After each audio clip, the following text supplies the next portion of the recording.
talk shooting shots, they just want me to fade. But my game made when I'm getting buckets today. Crossover, pull up, bet you fall for the hezzy. Game 7 prime time is butterflies on your belly, now can you do it? Folding under the pressure, boy, can you do it? If you going, show 'em who better. Don't let the game slip and don't get caught in the lights. Crown me, yeah, Jordan taking off on the Baby, flight. give me all them rings right now, we the champions. We the champions. I do my thing right now and it can't be done. They said it can't be done. Give me all them rings right now, we the champions. We the champions. I do my thing right now and it can't be done. They said it can't be done. Yes, sir. Yes, sir. Yes, sir. It's your boy AB, man. Welcome to the Open Gym podcast, the NBA trade deadline special, everybody, man. Woo! I know y'all probably already know, but before I even get there, man, I appreciate everybody for joining us right now, and I'm joined by two great people next to me right now. To my right, you have Justin from the PhillySportsNetwork.com. He covers the Sixers. And then you have one half of the dynamic duo of the PickSwap podcast, Sean, man. What's going on, fellas? Happy Ben Simmons Day, man. I know. Absolutely. Finally, man. Absolutely. Finally. It's so much running through my mind right now. As it should be. As it should be, man. We know where to start. It ain't even about where do we start, man. As everyone know already, right before we got online, it went down. The deal went down. Everything we've been waiting for, the one person we've been waiting for, Ben Simmons has been traded, everybody. Ben Simmons has been traded, everybody. Ben Simmons has been traded. Good. For who? It better be for only one person. It is James Harden, man. Harden, man. Yo, I can't. Go ahead. Just I see you got a lot to say. Go ahead. Let it out. First of all, I can't believe this happened. Right. Second, everybody was killing Maury for waiting. And even I was getting impatient too. And then I'm like, oh, we need Halliburton. We need whatever. Yeah. And he got the guy. The whole notion of we're not getting Ben for a top 30 player, a top 40 player. We got Ben for a top 10 player. 10. True. In some cases, we can go 7 or 8 for real. You can put 7 or 8 for real. How you feeling, Sean? How you feeling about all this? I can't be happier right now. I can't believe it. I mean, when you just watch it, how this deadline has shaped up, it was pretty clear that Morey was just targeting Harden. When you think about the deals that have gone through that he had let pass, that he thought he had a legitimate chance of this guy. And then look at this today. I didn't think it was going to come into fruition like that. Right. This deal I'm completely happy with. We didn't touch Maxey, didn't touch Matisse. Seth Curry is cool to go. And, we're now right in the championship tier. We're right back into it. All right, man, I couldn't be happier. Let me just this is the angle I want to go at right before we really start diving into it. I know it's been a lot mentioned as far as, Daryl Morey is supposed to be a willer and a dealer. He didn't do anything last year. He didn't pull the trigger on James Harden from the Rockets, and he proved today that he is who he said he is. Oh, yeah.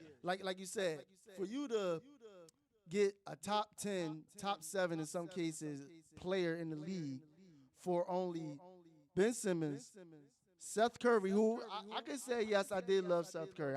That's not like a poo-poo thing. But Seth Curry and Andre Drummond and 2 picks that essentially aren't going to mean anything because we're going to be in the playoffs. This isn't football where you can find talent in the second round, third round, fourth round. No, pretty much after the 10th pick in the NBA draft, the talent substantially drop off.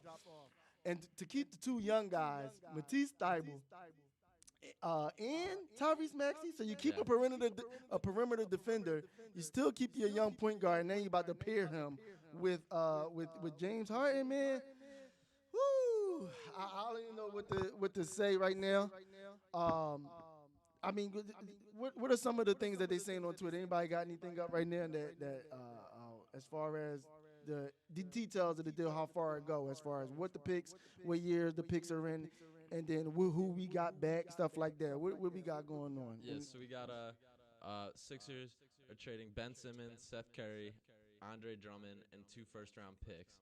The first one is an unprotected in 2022, and then a protected 2027 first-round pick. And of course, they're getting back James Harden and who am I drawing blank on? Paul Millsap. Paul Millsap. Yeah. And Paul Millsap back. So a solid power forward add as well. That is another position in need for the Sixers. We know about the rebounding struggle, so that's not a nothing throw in there. That's something worth noting for sure. I know that a lot of it was about. I know they were saying a lot was Patty Mills was like a discussion in that, which I would have been okay with that as well. Especially losing someone like a Seth Curry, you replenish that that shooter that you had. But if you're sitting there saying, okay, we take out Seth Curry, we inject James Harden in that role, so you got that.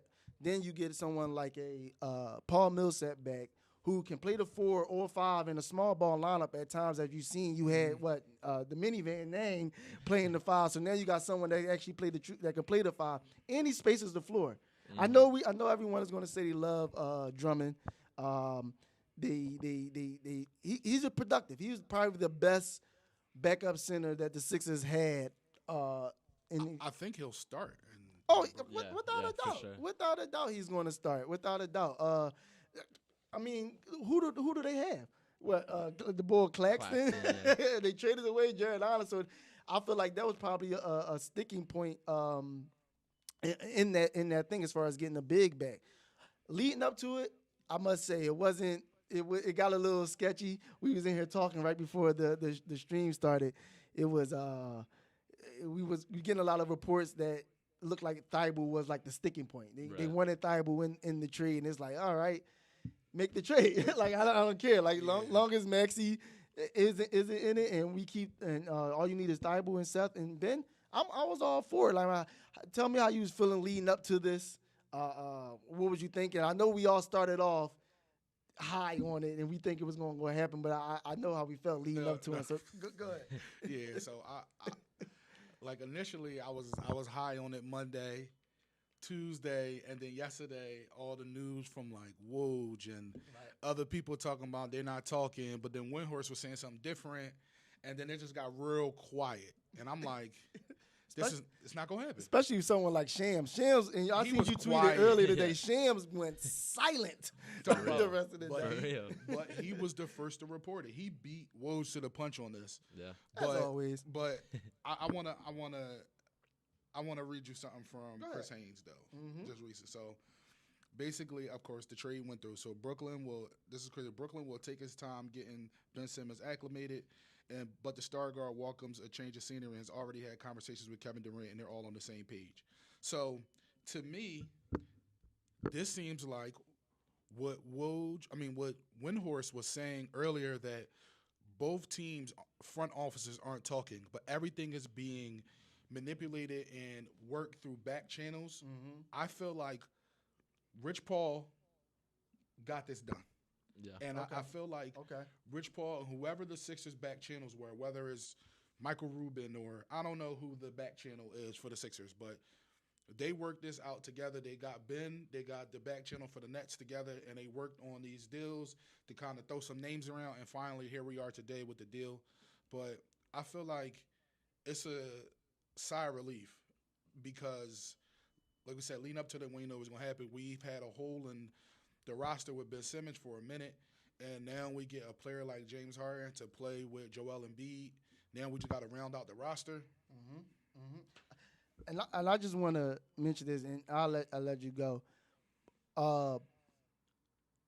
This notion that's going around about James Harden, that he's just totally just done. Okay, yes, we can agree that he's got he's lesser. He's not what he was 3 years ago back in. But to sit here and have this notion of people not wanting him here, and he's done. He's slower. He doesn't do nothing. He's a ball hog. This, that, and the third. He's not a team player. He's just a second team. Forget all that crap. Yeah. Like we talking about, and he doesn't have to be the guy here. That's the thing with me. He doesn't have to be the guy here. We have Joel Embiid in his prime. This is all about furthering Joel Embiid's career and actually contending for a championship. James Harden is just to compliment Joel Embiid. He went to the Nets just to compliment Kevin Durant and Kyrie Irving. And I felt my fault. Go ahead. I feel way better too about Embiid rest nights. Yeah, for sure. Yes. Because an Embiid rest night now is Tobias Harris led team. Yeah. And we know how those games are. Unless you playing the Knicks every night or somebody that bad, you're not going to get too much out of him, even though he's been playing a little bit better as of late. But I do want to say this. Do you guys, I'm going to start with you, Sean, do you guys believe there's any corresponding moves with the Sixers with this? If it's, because we all know that other players are still on the table, even lesser players like Isaiah Joe, Charles Bassey, and then even Tobias Harris. Do you think there'll be any corresponding moves going on from here, or you think this is pretty much it? And we can start with Sean. You can go right to you after that. Yeah, no, I totally think there's still more on the table. I mean, that move alone created a new roster spot, so that's something to fill right there too. And I mean, when we think about, there's still needs on this team. When we talk about a backup point guard still hasn't been fully addressed. An athletic wing can definitely still be needed, even behind Matisse. It's awesome that we kept Matisse when we think about the defensive aspects of this team. But there's still moves that can be made, and there's still flexibility with this this roster as a whole. And I mean, I'm thrilled right now. And to touch back on your point about Harden, like, Harden was done in Brooklyn, but he is not done as a basketball player whatsoever. Yes. You could tell that he was checked out there, but I absolutely believe that he'll come here with some rejuvenated energy. And I think a lot of his frustration was that his movement to Brooklyn was to take a backseat at this stage in his career and be a little bit of a more complimentary guy. And his frustrations came out when it turned out that he was a guy playing with scrubs around him, when Kyrie wasn't there, and KD wasn't there, and that it was pretty much the same situation in Houston that he forced his way out of. So I think coming here, being not the necessarily lead alpha as we have Joel Embiid, we have a legitimate MVP player, the best big man in the game, and by far the best big man that Harden's ever played with. I'm so excited to see what the high IQ style, the passing ability, all just the reading of defenses that Harden will bring. That paired with Embiid, I can't wait to see on the court. And to piggyback off that, like you said, it's so many things we could do. I think we could go for a backup center. I think a vet point guard if we can make another move without giving up a lot. But just randomly last night, just thinking, I'm like, put some positivity air. Let me look up some James Harden Nets highlights from this year. And the passes he was making out of the pick and roll, I'm like, Embiid is really just starting to get comfortable with the pick and roll this year, specifically with Maxey. And Seth too, but he never really rolled with Seth. He's more of a pick and pop with Seth. But with Maxey, he rolls, he pops. Can you imagine Embiid, James Harden pick and rolls? That's all I've been thinking about. And like you said, actually rolling to the rim. Like you said, usually it's more of a pick and pop situation. But now that you literally have the threat of a man like James Harden off the pick and roll that literally can do either one. Because we all love Maxey, yes. But we all know right now he's predominantly just attack the rim type of guy. So it's kind of easier to defend it because he's going to go up, and then obviously you want to create space for him so Embiid to drop back, pop out for the shot. But now you have the added element of James Harden pick and roll to the basket, lobs, pop out for Embiid, or him stepping back, shoot. Like it's so many combinations we can go through that. You think about, and I was just looking too, like how many lobs that Harden throws. Yeah. Embiid might catch the most lobs in his career because he's not a lob guy. Yeah. That's not how he plays the game. But he might be catching a lot. We might see a lot more action for that. And I seen somebody complaining about Andre Drummond, which I really liked Andre Drummond as well. But with the way he throws oops, he might turn Charles Bassey into a... That's what I was about to say, yeah. Like, Charles Bassey can be a legitimate backup. Like, he'll get a shot at this backup center job, even if they don't, like, get somebody else here, because all he does is like what you need in the center as far as set screens, roll, catch lobs. He's big, he's athletic. He can set up exactly how Harden needs him to move.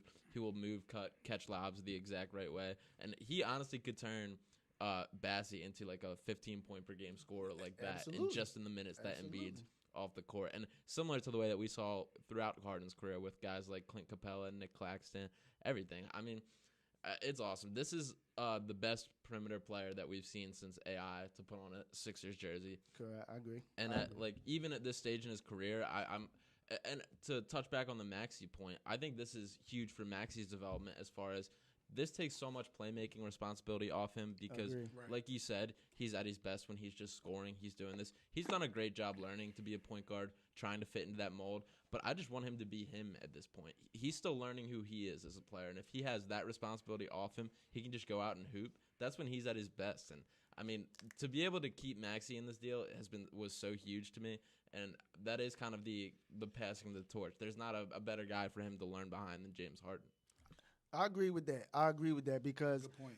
because I'm thinking about Maxey right now. I know they were, teaching him, trying to develop him into a playmaker, but like you said, it takes so much pressure off him right now where he literally, when he's getting the ball, he can more so focus on attacking. He can more focus on just breaking down the different things that we've seen him do without the added pressure of saying, oh, I also got to make sure Danny Green get a shot. Or I also got to make sure Joel, if he's open, pass it to him for a lob. Or Tobias over there on the cut. Like it eliminates a lot of things from a young player who's only in his second year. Yes, we know he took a major leap from 1 to 2.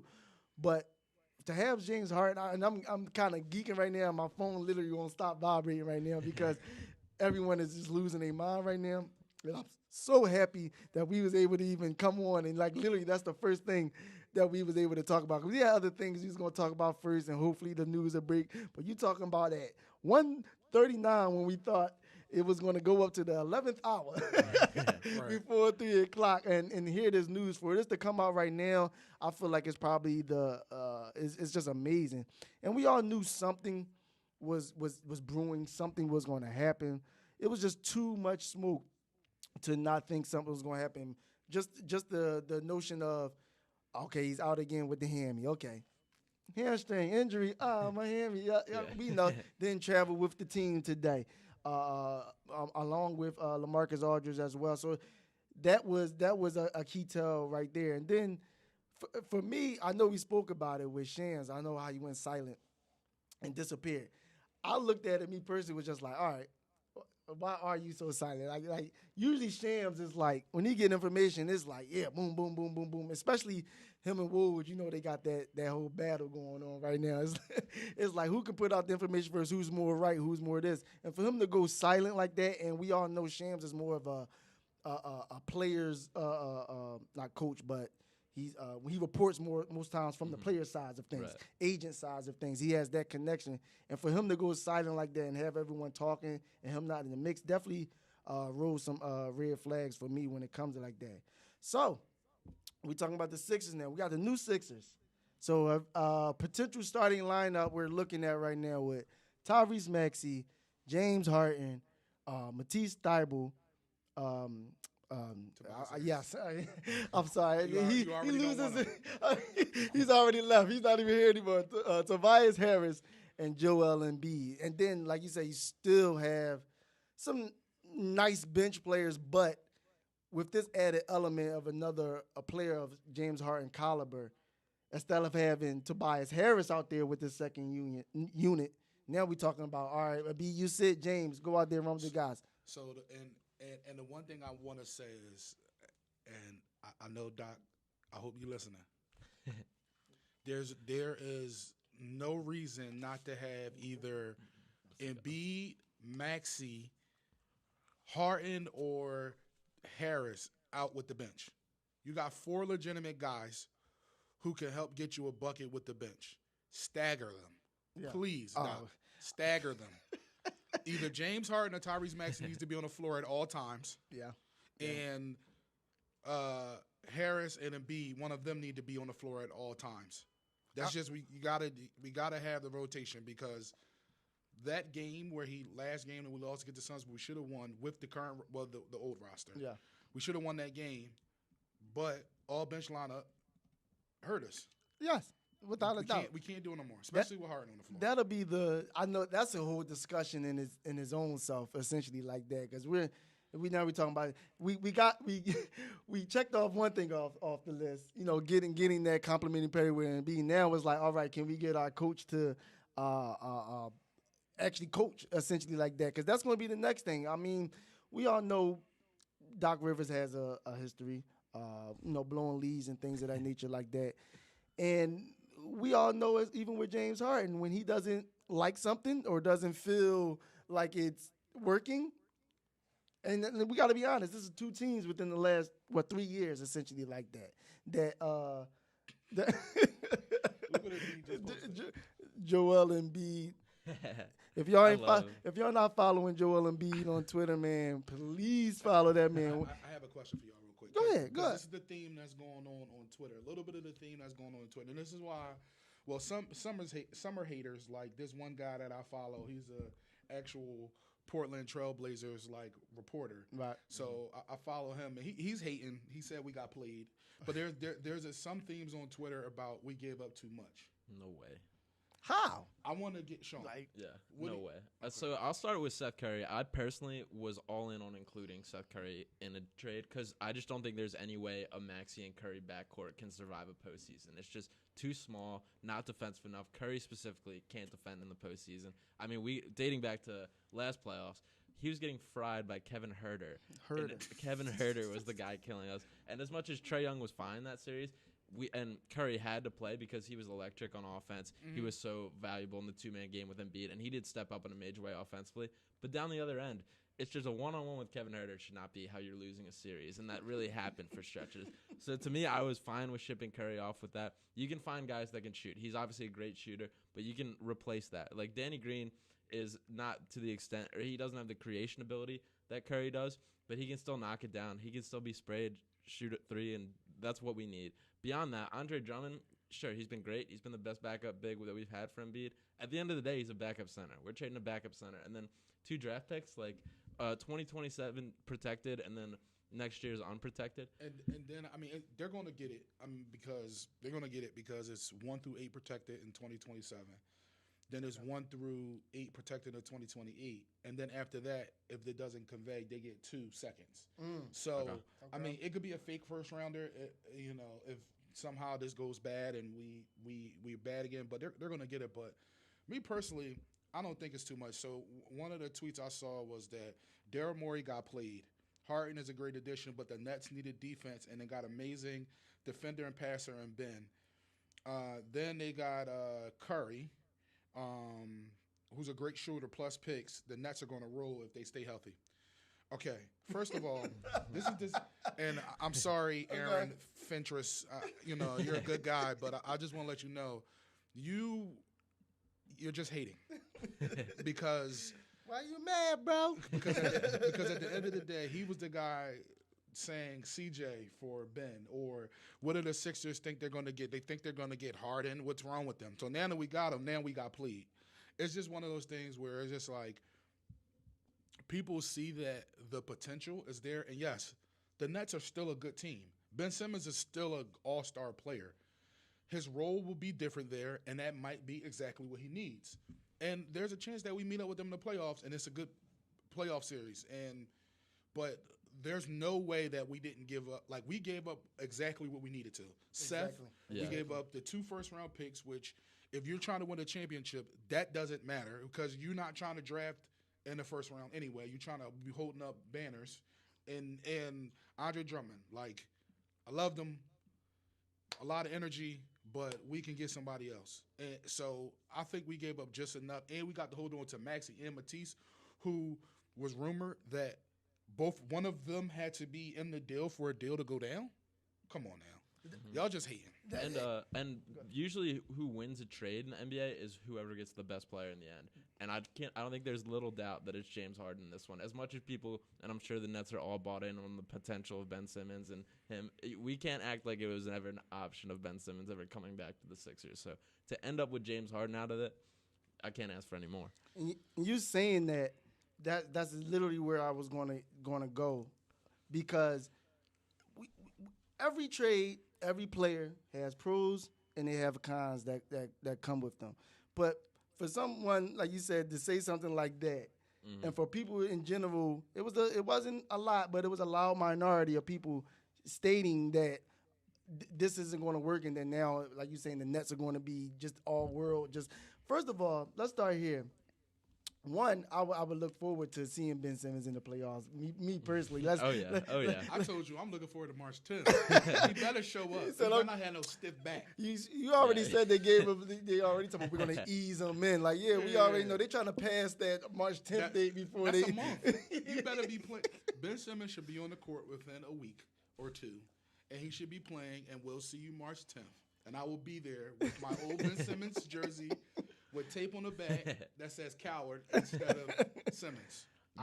The negative Ben Simmons stories that are about to start leaking out are going to be awesome, because there's been so much kept under wraps that I'm sure the Sixers are just waiting to unleash and come out. And there can't be a guy in the organization that still speaks like a positive word about this guy. So for that to just like start spewing out, I'm looking forward to. Me too. Yeah. Me too. And it's one of those things where you look at it and you say, like, the stuff between Simmons and Embiid, there clearly was some issue between them, right? Like, throughout the years. And, Doc came in or whatever. But I'm just like, at the end of the day, you quit on your team. Yes. Right. Point blank. You Point quit. blank. Now, okay, Harden quit on the Nets. I was about to say that's kind of funny though, But so we trading quitters. Twice, but I'm saying we traded quitters. We got the better quitter. We got the better quitter. One guy played straight through, and that's always been my thing with Harden, dating back to the Houston thing. Like, he was out there complaining, he was out there whatever, but he's fat suit. in a fat suit, showing up hungover, whatever. But he's still out there dropping 20 and 10 casually, and he's still playing the game. And to me, that is a difference from whatever you want to put Simmons as, the holdout, the mental issues that he had, whatever he wants to sugarcoat it as. At the end of the day, you just didn't show up to bat with your guys. And exactly. that's just, to me, that's like inexcusable. And I can't imagine how the locker room felt about him. And once again, like, I'm looking forward to this all coming out. And the underrated thing is, I'm sure, because the whole thing about everybody trying to fly to L.A. on a private plane to go get Ben and bring him back. Right. And he told them no. How does Seth feel about this? Like, I mean, of course, Seth is salty that he got traded from his dad-in-law's team. Yeah. But at the end of the day, like, they have to try to build some type of relationship again, too. And I know we're men, and sometimes the whole thing, you fight and shake hands afterwards. But it's like, there's a dynamic, and I wonder how Simmons will be in that locker room. Kevin Durant is a different type of person to play with. It has been well known about how he is in different locker rooms. Yes, he's probably the greatest scorer of all time, but hear the stories about the end of the Warriors run, how he was in the locker room. Right.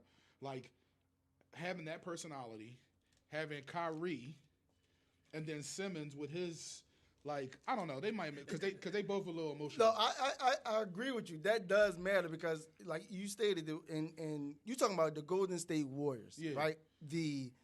Especially at the time, was the cream of the crop of teams in the NBA. And for you to have problems there, of all places, and we talking about if he stayed there, they probably could have won Boogaloo's a championship. Draymond told him, or he was mad at Draymond about passing the ball, and Draymond said whatever he did, and Kevin Durant's response was, "It don't matter. I'm not gonna be here next year anyway." There you go. Like, already you got your eyes set on something like.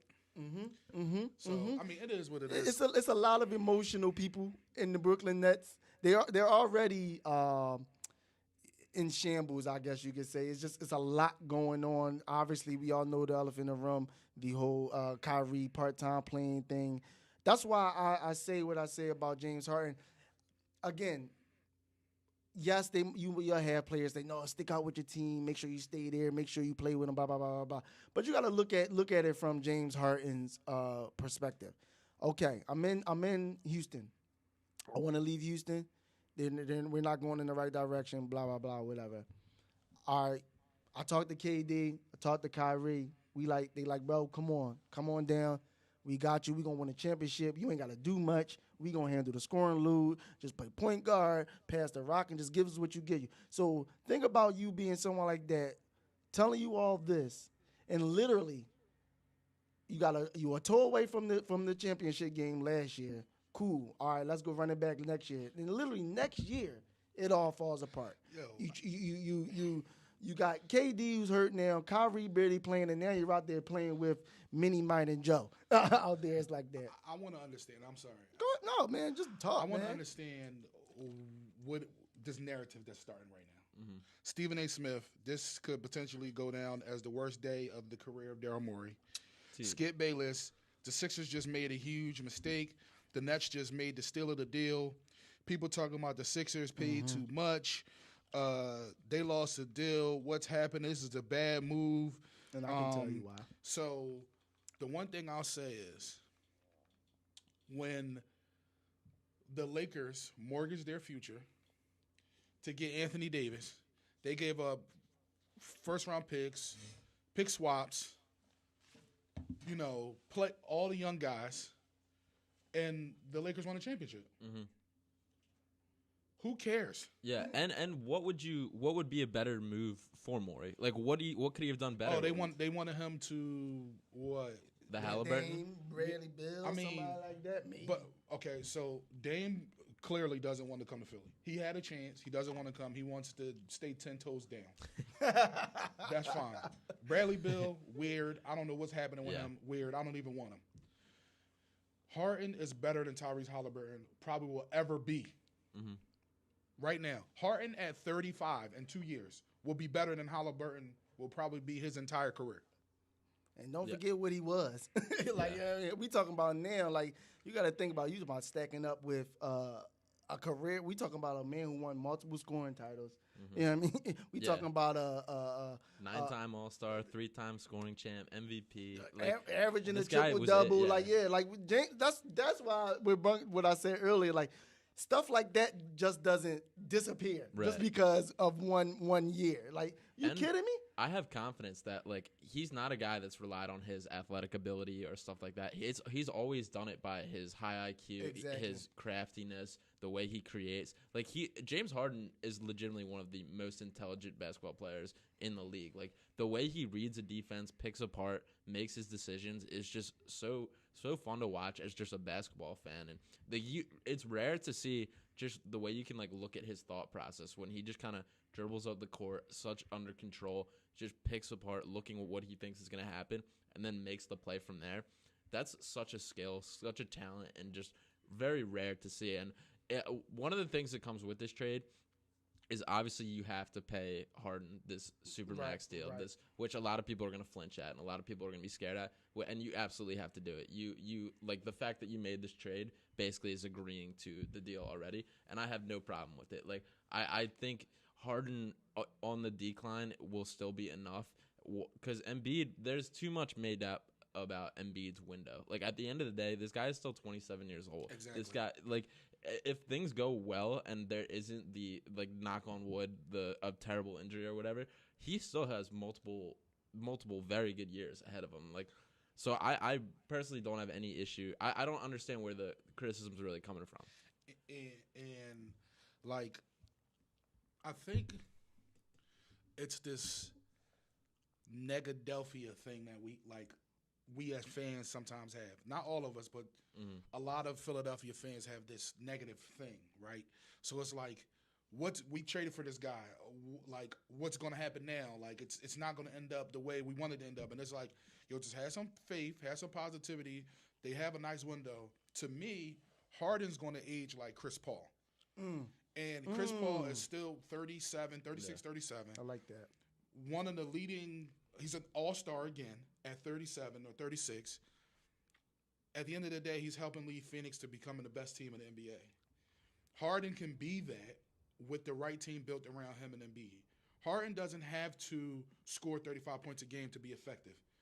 He can score 25 or 22 and still wind up getting 12 assists and wind up getting 8 rebounds and still making the game better for everybody else. So at the end of the day, Harden at 35, 36, I don't think is going to be as bad as everybody say it's going to be. And it's on him to take care of his body because we have known. But before the hamstring injury in the playoffs, he's been an Iron Man. Oh yeah, 100%. He had some type of streak of like however many games scoring double digits consecutively. Yeah, I don't think he's ever played under 60 games in his career, which is super impressive. That's like, I mean, the only other person you can think of someone like that, you talking about LeBron James. Like, that's the only person you can go look at something like that. And just to speak on, I'm talking on that too, but go back to what you're saying with the Stephen A. Smith and everything like that. That's what it is, what we was just talking about. They think that James Harden is done. And these are supposed to be the experts. These are supposed to be the people we're supposed to get our information from, that we're supposed to sit there and trust and believe in what they're saying. One, you said it, hit the nail right on the head. He never was a super athletic guy, period. Never was a super athletic guy. Yes, he could dunk, but what we seeing James Harden running down the middle of the paint like Russell Westbrook just yamming open? No, like he was never there. And you to say Chris Paul, that was very interesting to me, and that was probably a great comparison, because not necessarily he's going to be Chris Paul, because Chris Paul is just the guy. His game, and you can even see how it transformed. He really is a point guard essentially like that right now. If you want to be honest, he really is. And I know people that don't really look at the game and look at his game specifically, they might think it's just only off of lobs and things of that nature like that. No, like James Harden necessarily can break down the defense, get to the rim, pass out. That's what a point guard does. What you got for me? We look like we got something. As a part of the deal, new Sixers James Harden is going to opt into his player option for next season. So there you go. Totally fine. So there you go. $47.3 million, which again, the number sounds intimidating, but that's a guaranteed year with James Harden beyond this year, which is huge. And I think that, like, when you think about Harden's I guess frustrations in the past, there's a lot of reasons to believe that he'll be happy here beyond just when we talk about Embiid. And when you talk about the behind the scenes stuff, the connections that he has, obviously there's the Morey one from his time in Houston. That's kind of what lured him here in the behind the scenes. Meek. Yeah, Meek. I mean, Lil Baby, friends with Michael Rubin, another one. Tad Brown, he referred to as a father figure during his time in Houston, another member of the Sixers front office. There's a lot of behind the scenes pieces that I think will keep him happy here, and I think that can build the relationship. And a locked-in James Harden is much different than a guy that wants out, and I don't really think we're going to see that here. And I get the concern with that, and I'm sure that's pretty much why the Nets dipped on him, is because they saw where his mind was at, because you can tell. Like, when you watch that last Kings game that he played in before his hamstring acted up. 6 points? Yeah, 4 points, and just did not look engaged throughout the whole At game. all. So I was shooting the corner, he said. Yeah, just looked at it. Yeah, Walking, exactly. jogging. Like, but that's James Harden. We all know, like, he wears his emotions on his sleeves. When he feeling something, you're going to see it.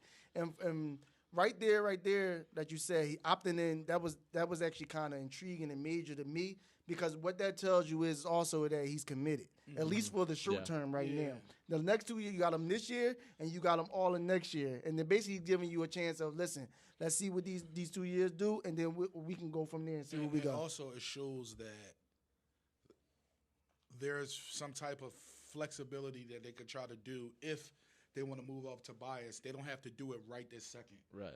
You know, because trying to opt out and then re-sign and having to make the cap work and all that. And I'm sure they could have re-signed him and went over the luxury tab because they got his bird rights. Right. But it'll make things easier.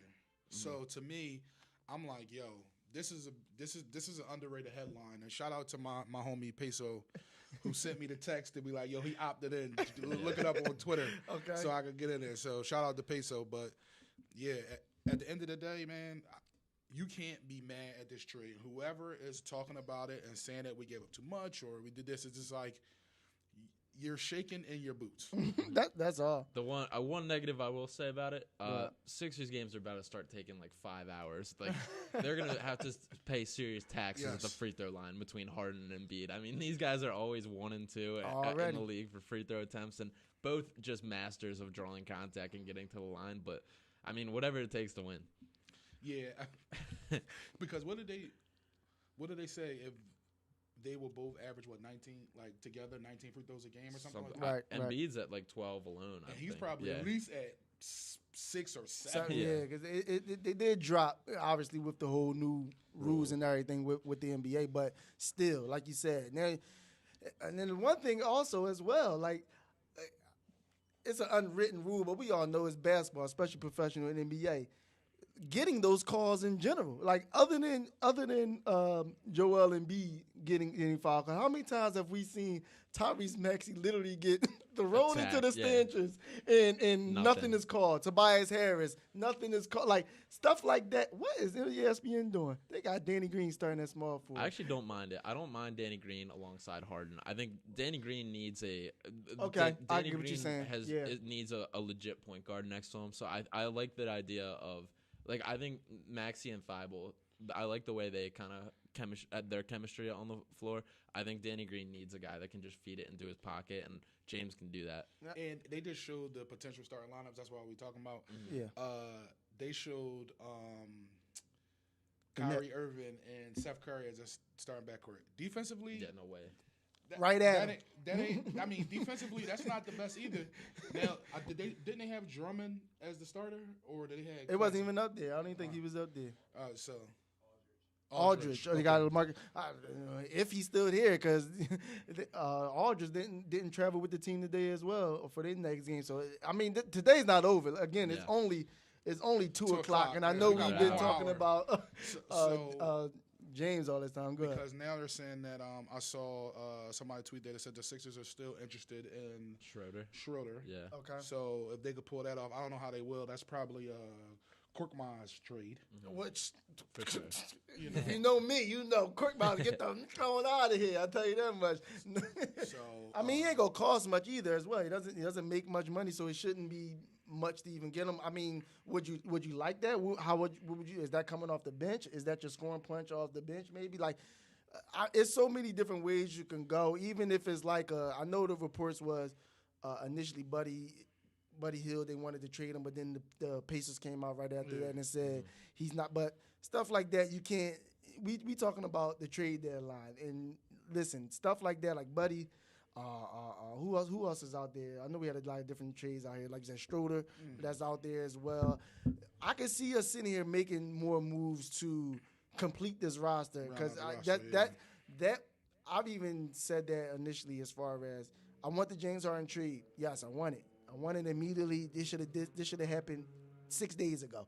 But this bench is where the completion of the team is going to be at. You still need someone coming off like you got your starting five with Tyrese, James, Danny or Thibault, either one, Tobias, and Embiid. Then on the bench, and then you got Paul Millsap now. So obviously he'll be in that rotation as well, and Thibault off the bench.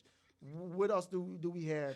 Because we still going to need something off the bench to and a point guard as well. I mean, Tyrese can't play it all. So I think that if we can get Schroeder, which I don't know, the price might be high for him, but I think. I mean, we'll see what happens with Bledsoe. I mean, he might get bought out. That's apparently. what I'm thinking. Right. Because right now he makes too much money right now. He makes like I don't know. I want to say $12 million, something like that. So he makes too much money. Goran Dragic, he's going to the Mavericks. I mean, it's going. He got traded to the Spurs. He's going to get bought out. He wanted to go to the Mavericks last year, so he's going to the Mavericks. It's just clear that it's happening.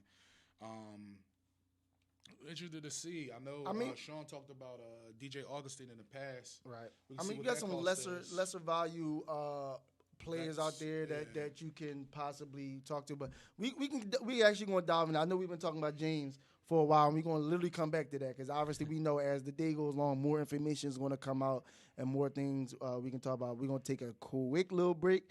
After the break, we're going to dive into some of the other moves that happened around the league. We had quite a few prior to today, and then obviously on today as well. So we're going to be right back with you guys. Y'all stay with us. It's the Open Gym Podcast. Your boy AB. We have Justin and we have Sean, and we right back with you. You try for play Cupid. You act like I'm stupid. Yeah. You act up, you ruthless. So why would you do this? Can you look good? Man, you already know what it is, man. It's your boy Zig the Artist. Make sure y'all tune into my album, Lot of the Words, out right now on all major platforms. You know what it is, man. OpenGym, Zig the Artist. Yitty! Yeah.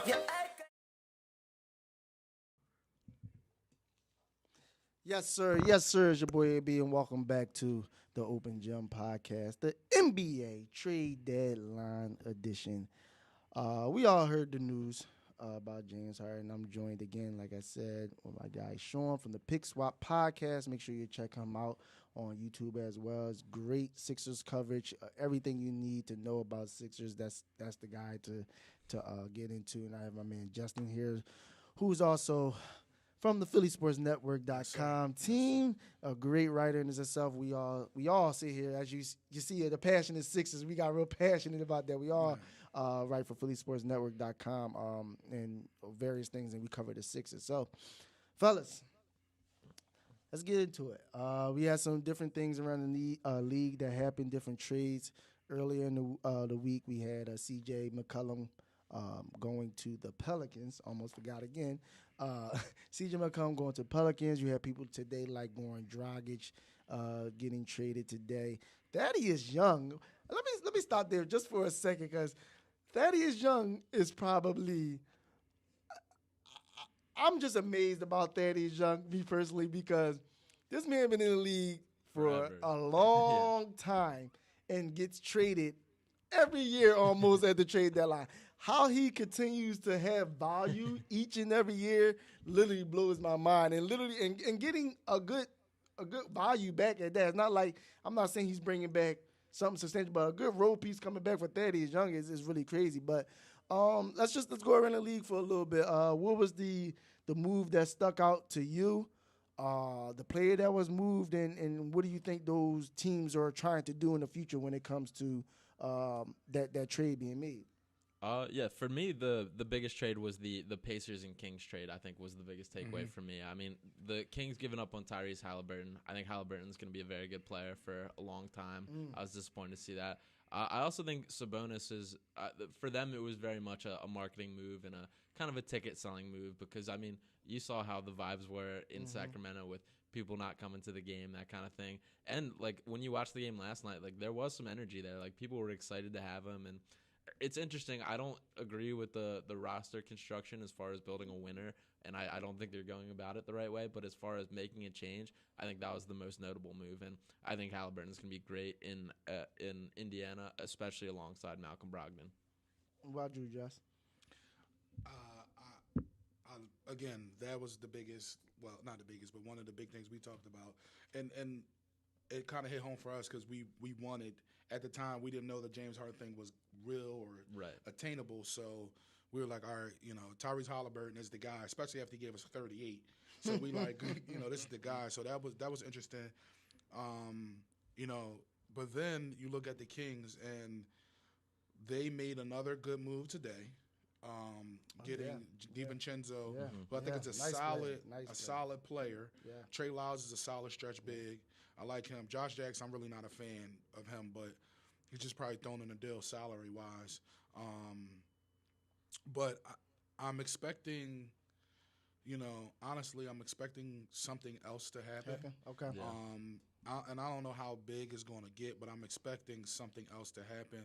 I mean, I saw something said that the Nets are now interested in Miles Turner. Yeah, and I've seen that. Yep.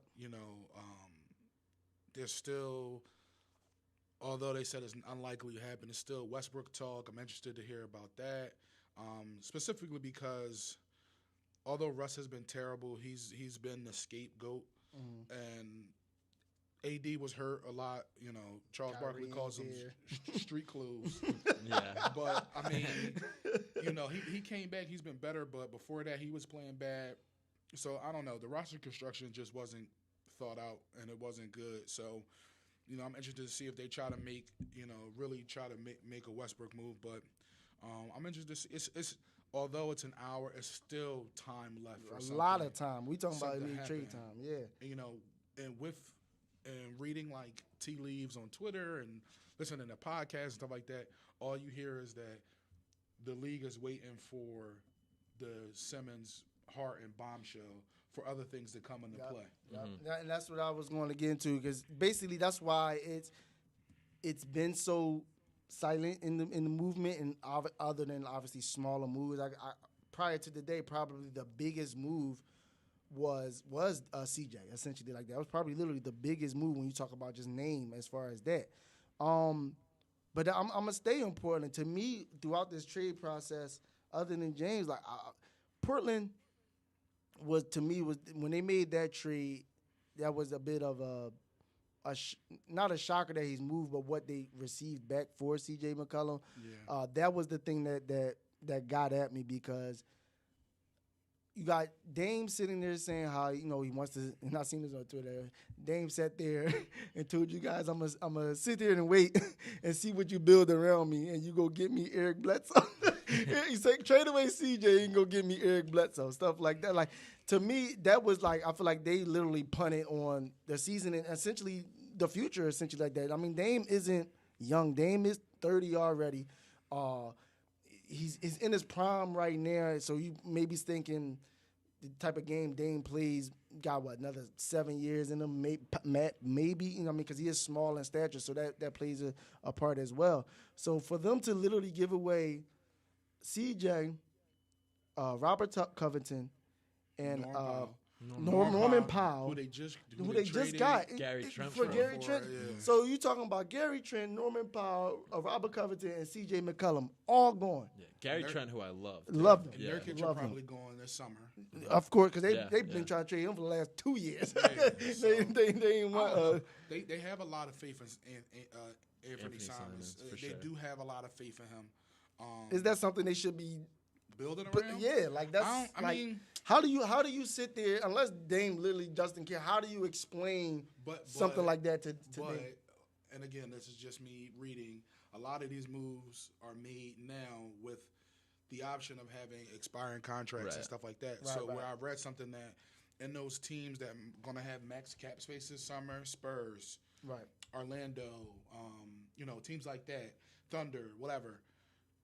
Portland will have a max spot. Mm-hmm. So they could say, okay, we might not have a lot of assets, but we'll give some assets, and let's try to trade for a disgruntled star and see if we can get him in Portland, because nobody's going to go to Portland. Exactly. That was literally about this. Who the hell is going to Portland? Please tell me maybe that. they make a run at a star. I don't know. But I get the logic. That's definitely where the logic is and where their mindset is. Like, I think it was $60 million cap space that they end up clearing with all this. That's a lot of money. And a $21 million trade exception too. Oh my gosh, crazy. But again, you have to get players for that to matter. And Portland is far from like the premier free agent destination. Yeah. So we can't even get nobody here. Right, exactly.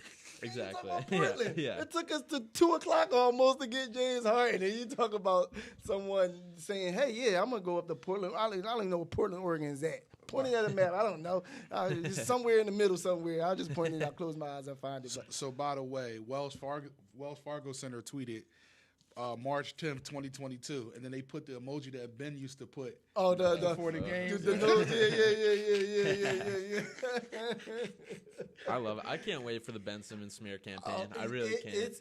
It's about to happen. It's been so frustrating to me, like, throughout this whole time, how much everybody has had to tiptoe around the conversation and kind of avoid it. Like, it shouldn't be like forgotten in all this. Like, Ben Simmons is the asshole in this situation. Simmons is the guy that has left the Sixers out to dry, not the other way around. And I'm ready for the tides to turn a little bit and that to swing on him. And I think it has lately, especially. But when he was first holding out, and when there was a lot of gentleness with it, which to me was very much surprising to see. And I think there's going to be a lot of Sixers whispers from behind the scenes talking about, like, him not doing things and his mentality and all the things that we kind of already know, but that just being put on full display. I agree. I'm so you into the messiness, huh? You ready for all the memes, all the different jokes, but I'm with you. I mean, look what he put us through. Look at this season with Ben Simmons. How much pressure it put on younger players, how much stress it put on coaches. And it's crazy how, like, Ben Simmons is a trigger, I feel like, for the world, essentially, because you see how we, like, reverted right back to Ben Simmons, but how much stress he put on the coaching staff, on the players, on everything around it, as far as even as little as every press conference, obviously not as of late, but always, what do you think about Ben Simmons with this? Is he doing this? Oh, he came to the arena today. What did he do there? Did he work out with you guys? Did you talk to you guys? Like, all this and all Embiid trying to do is win a championship. I always, like, and looking at it from Embiid's perspective is what always gets it. Because I think about just, like, when I became fully into this team was, like, in the heart of the process and then building this. And we've watched Embiid develop both as a player, as a leader, as a person into exactly what we could have hoped for, like the best possible. And then to see the guy that is supposed to be the Robin to his Batman just kind of bail out and say, deuces, I'm not playing. Like, I just can't wrap my mind around that being, like, okay. And from Embiid's perspective, like, this guy's been playing his heart out since he's been here, but for these past 2 years especially. And for like, it's just so lame to me to be leaving him out to dry and the rest of your team. So I'm ready for the smear campaign. I mean, like, just to speak on Embiid, like, the prime example is today it was all over social media. He was in the city at Imhotep working out on his day off. Yeah. Because we all know we found out that Doc Rivers canceled practice today due to all the trade rumors and everything that's going on. But on his off day, where he can be at home relaxing with his child, with his woman, he in a high school gym somewhere putting up work. Where Ben Simmons at? I mean, he was. They said he was working out in Cherry Hill East, or whatever.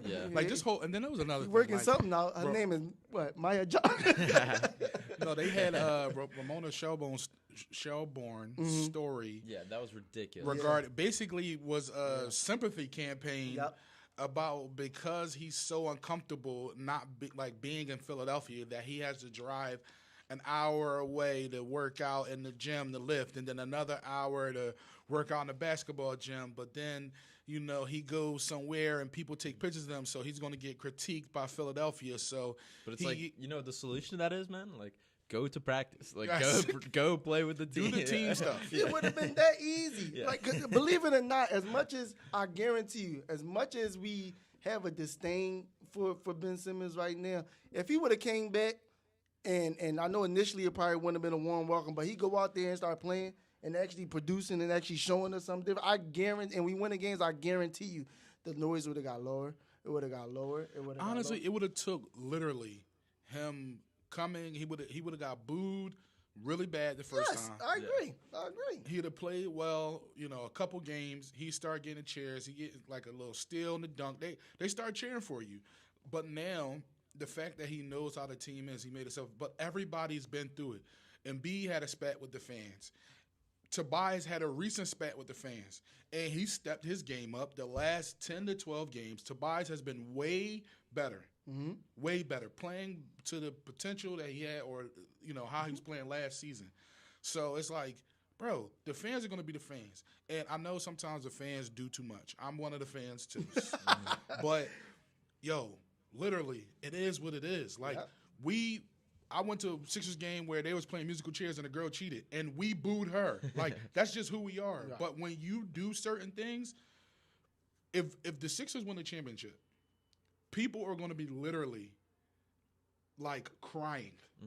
Like, that's how into sports this city is. And it's a forever thing when that happens, too. It's like forever. You see Nick Foles, he ain't never had to worry about buying nothing here ever again. Yeah. So you see Nick Foles in Starbucks, I got that. Like, I don't get it. And he goes to New York, which is a crazier media capital, but I feel like Brooklyn has fake fans, so it's going to be easier. And like now, if he would have went to the Knicks, oh my gosh! But the rest of us like fake fans, so he'll be fine. But it's just like, I don't know. James Harden, he's going to win the city over really quickly. Oh, he already did. The simple fact that he was traded here already. Willing to play. Yeah, willing to play. Like you say, opted into that. And I feel like that was also not only him showing the team that was also a fan ploy as well, as far as him opting into that next year thing. Because he know, like,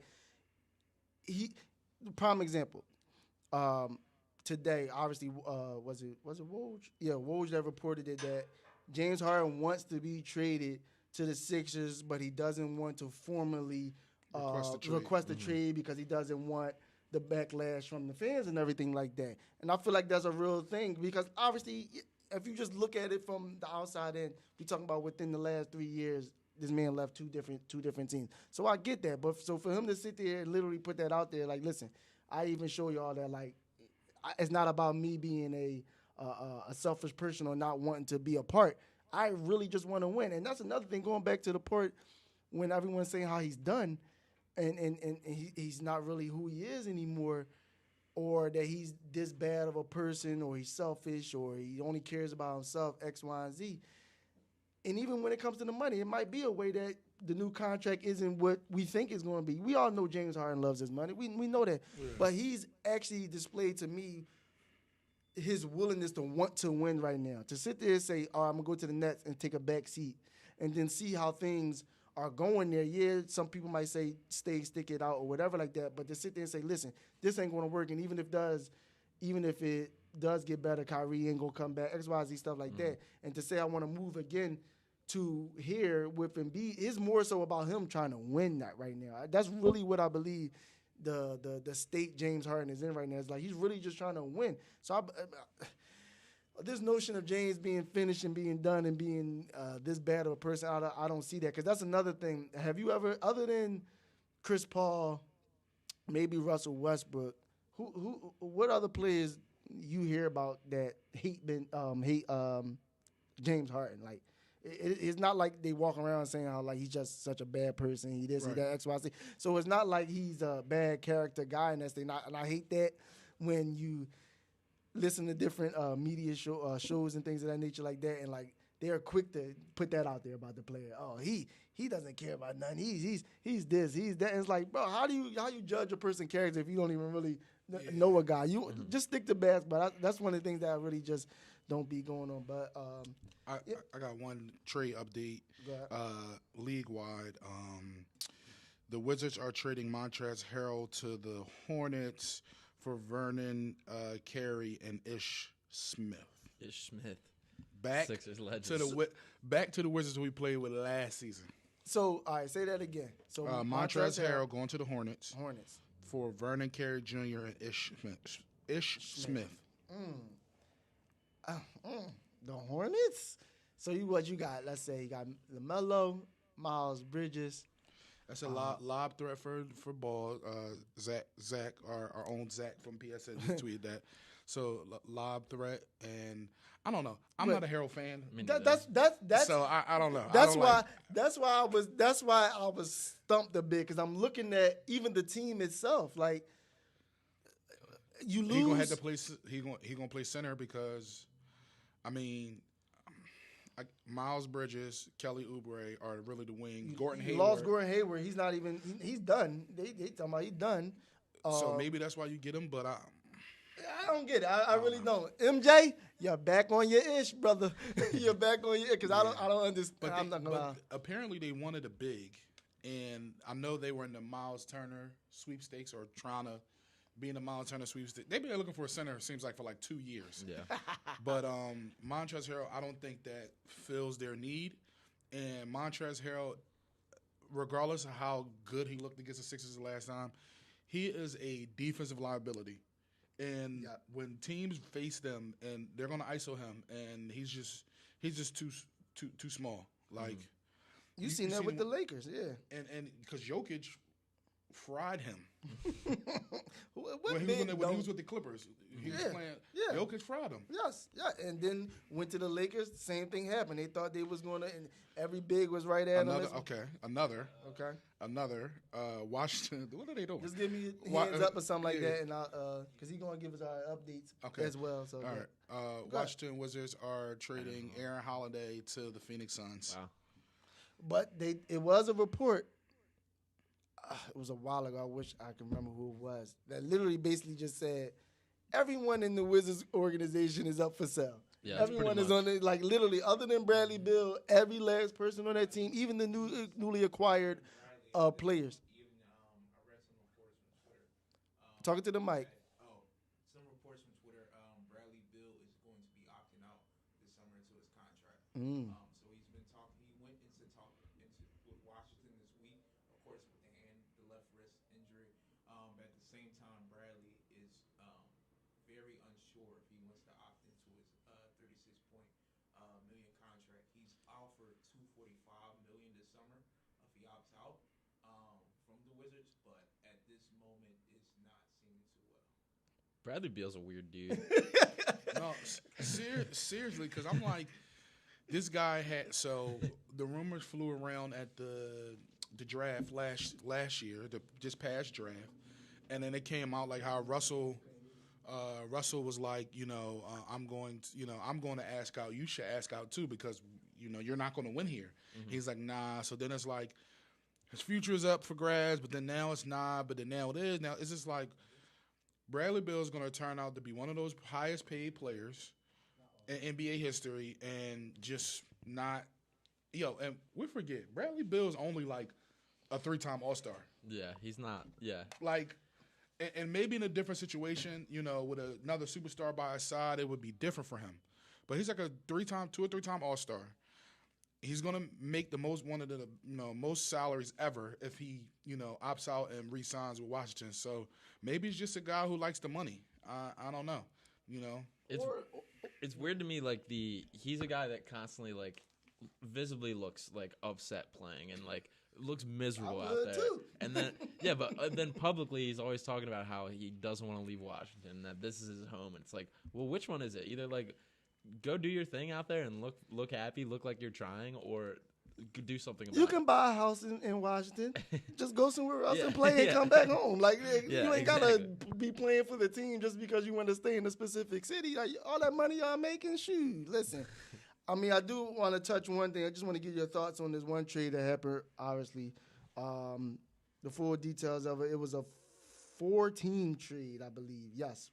Clippers, Bucks. Pistons, Clippers, Bucks, and Kings. We touched on it just a little bit earlier, but I just want to give the full details when it comes to that. So the full trade details was the Kings receive Dante DiVincenzo, Villanova. You got Trey Lyles and Josh Jackson. The Bucks receive Serge Ibaka, 2 future second-round picks and cash. The Clippers get Rodney Hood and Semi Ojeleye, and the Pistons receive Marvin Bagley III. What do you like? I even started as far as the one thing I do like about it. Like I said, I'm intrigued about the Marvin Bagley thing, but it looks like the Bucks are they're big. Pause. No, they are gearing up.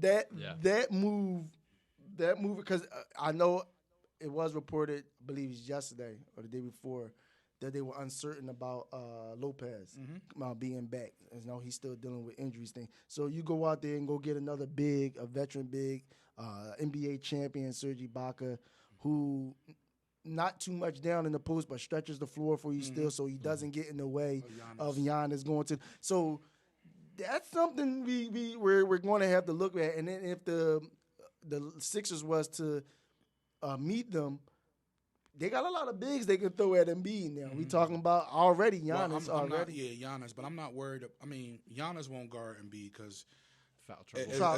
And if y'all don't know, Giannis, I mean, he guarded DeAndre Ayton, but like Giannis don't really guard the best player. I don't want to get into the Giannis bash fast. Do it. But I was just mad that Giannis won Defensive Player of the Year and MVP. And then in the same time, he didn't guard the best player. Yeah. And he's supposed to be Defensive Player of the Year. But I think that, Serge Ibaka is good. Bobby Portis has been playing really well for them. Yeah. But Serge Ibaka and Bobby Portis can't guard Embiid. It is what it is. Mm-hmm. And I think at some points Giannis may have to guard him. Mm-hmm. But I don't know. I think definitely it's a good move. Definitely I think that part is a good move. I like Marvin Bagley just getting another opportunity outside the Kings. That's where I was going with it. Yep. It seems like for some reason every coach on the Kings, Alvin Gentry played him, but it seemed like like Luke Walton. Nobody wanted to play him. Yeah, no one wanted to play Marvin Bagley, which was part of his frustration. I remember it was a video. They told him to get in the game. He said no. Yeah. He sat back down on the bench. That's how frustrated he was. Yeah. Because, like you said, you talking about what was number 4 pick in the draft. No, was he number 2? I think It was two, high. yeah. It was there. I think it was Yeah, two. it was number 2. Either way, I'm not You should even play getting him. exactly. Like it's really not even you're not giving me a real shot to really sit there and make my impact on this league, and I've really been trying to. So like you said, that was more of a happy thing when it came for me as far as him just getting another chance, and definitely the Serge Ibaka thing. Hold on, we might have something. Go ahead. We have another trade. Of course, the Celtics just acquired, traded Derek White from the Spurs, guard Derek White from the Spurs. What the Celtics gave up for the Spurs, it seems like the Spurs are gearing up. The Celtics gave a unprotected pick, either 1 through 4 for Derek White. At the same time, they traded Josh Richardson and also added Romeo Langford. Okay. So Josh Richardson traded again. Josh Richardson is just painfully average. Like, he just doesn't do anything great. I don't want to, like, kill him because it seems like a decent guy and all that, but really just kind of a guy you can kind of swap on any team and, doesn't do a lot of anything, isn't going to move the meter either way. I can't believe, and don't get me wrong, I got swept up in it just a tad bit because you don't watch Josh Richardson all the time. But when we acquired him originally, he was young. Oh, athletic. I had the same Yeah, thought. it was like, all right, maybe we can. But it's because you talk yourself into it. For sure. You talk yourself, especially because we lost Jimmy. You like, he's Jimmy Light. Yeah. He can pass, defend, score. You look at it the wrong way. Yeah. You made up anything. He could become a corner 3 specialist. He'll make anything just to make it feel good, knowing it was like, all right, maybe. And also, I would like to announce to the world and whoever is watching me or watching this and see me and they know how much I couldn't stand Donovan Mitchell because he was beefing with Ben over the rookie of the year. Donovan Mitchell, I am now a fan of yours. Now that Ben Simmons is off the team. Yeah. I'm not gonna even lie. During that time, you're a Sixers fan. You are a Sixers fan, so you're gonna ride for him. I think everyone was like that. I swear to God, we all go back to our Twitter mentions and everything that we was doing. I guarantee we was all over that. Donovan Mitchell, you ain't no rookie of the year. Ben Simmons did this. He averaged almost a triple. Mind you, he only averaged, 15 points, 7 rebounds. It was the whole, his second rookie year thing. Exactly. Also, I want to point out another tweet, too, because I'm just man, whatever going on. So people are upset about Andre Drummond, and somebody could put, man, y'all love a backup center. When we traded Tony Bradley, y'all was upset about that too. Real rap though. Real talk. Real rap.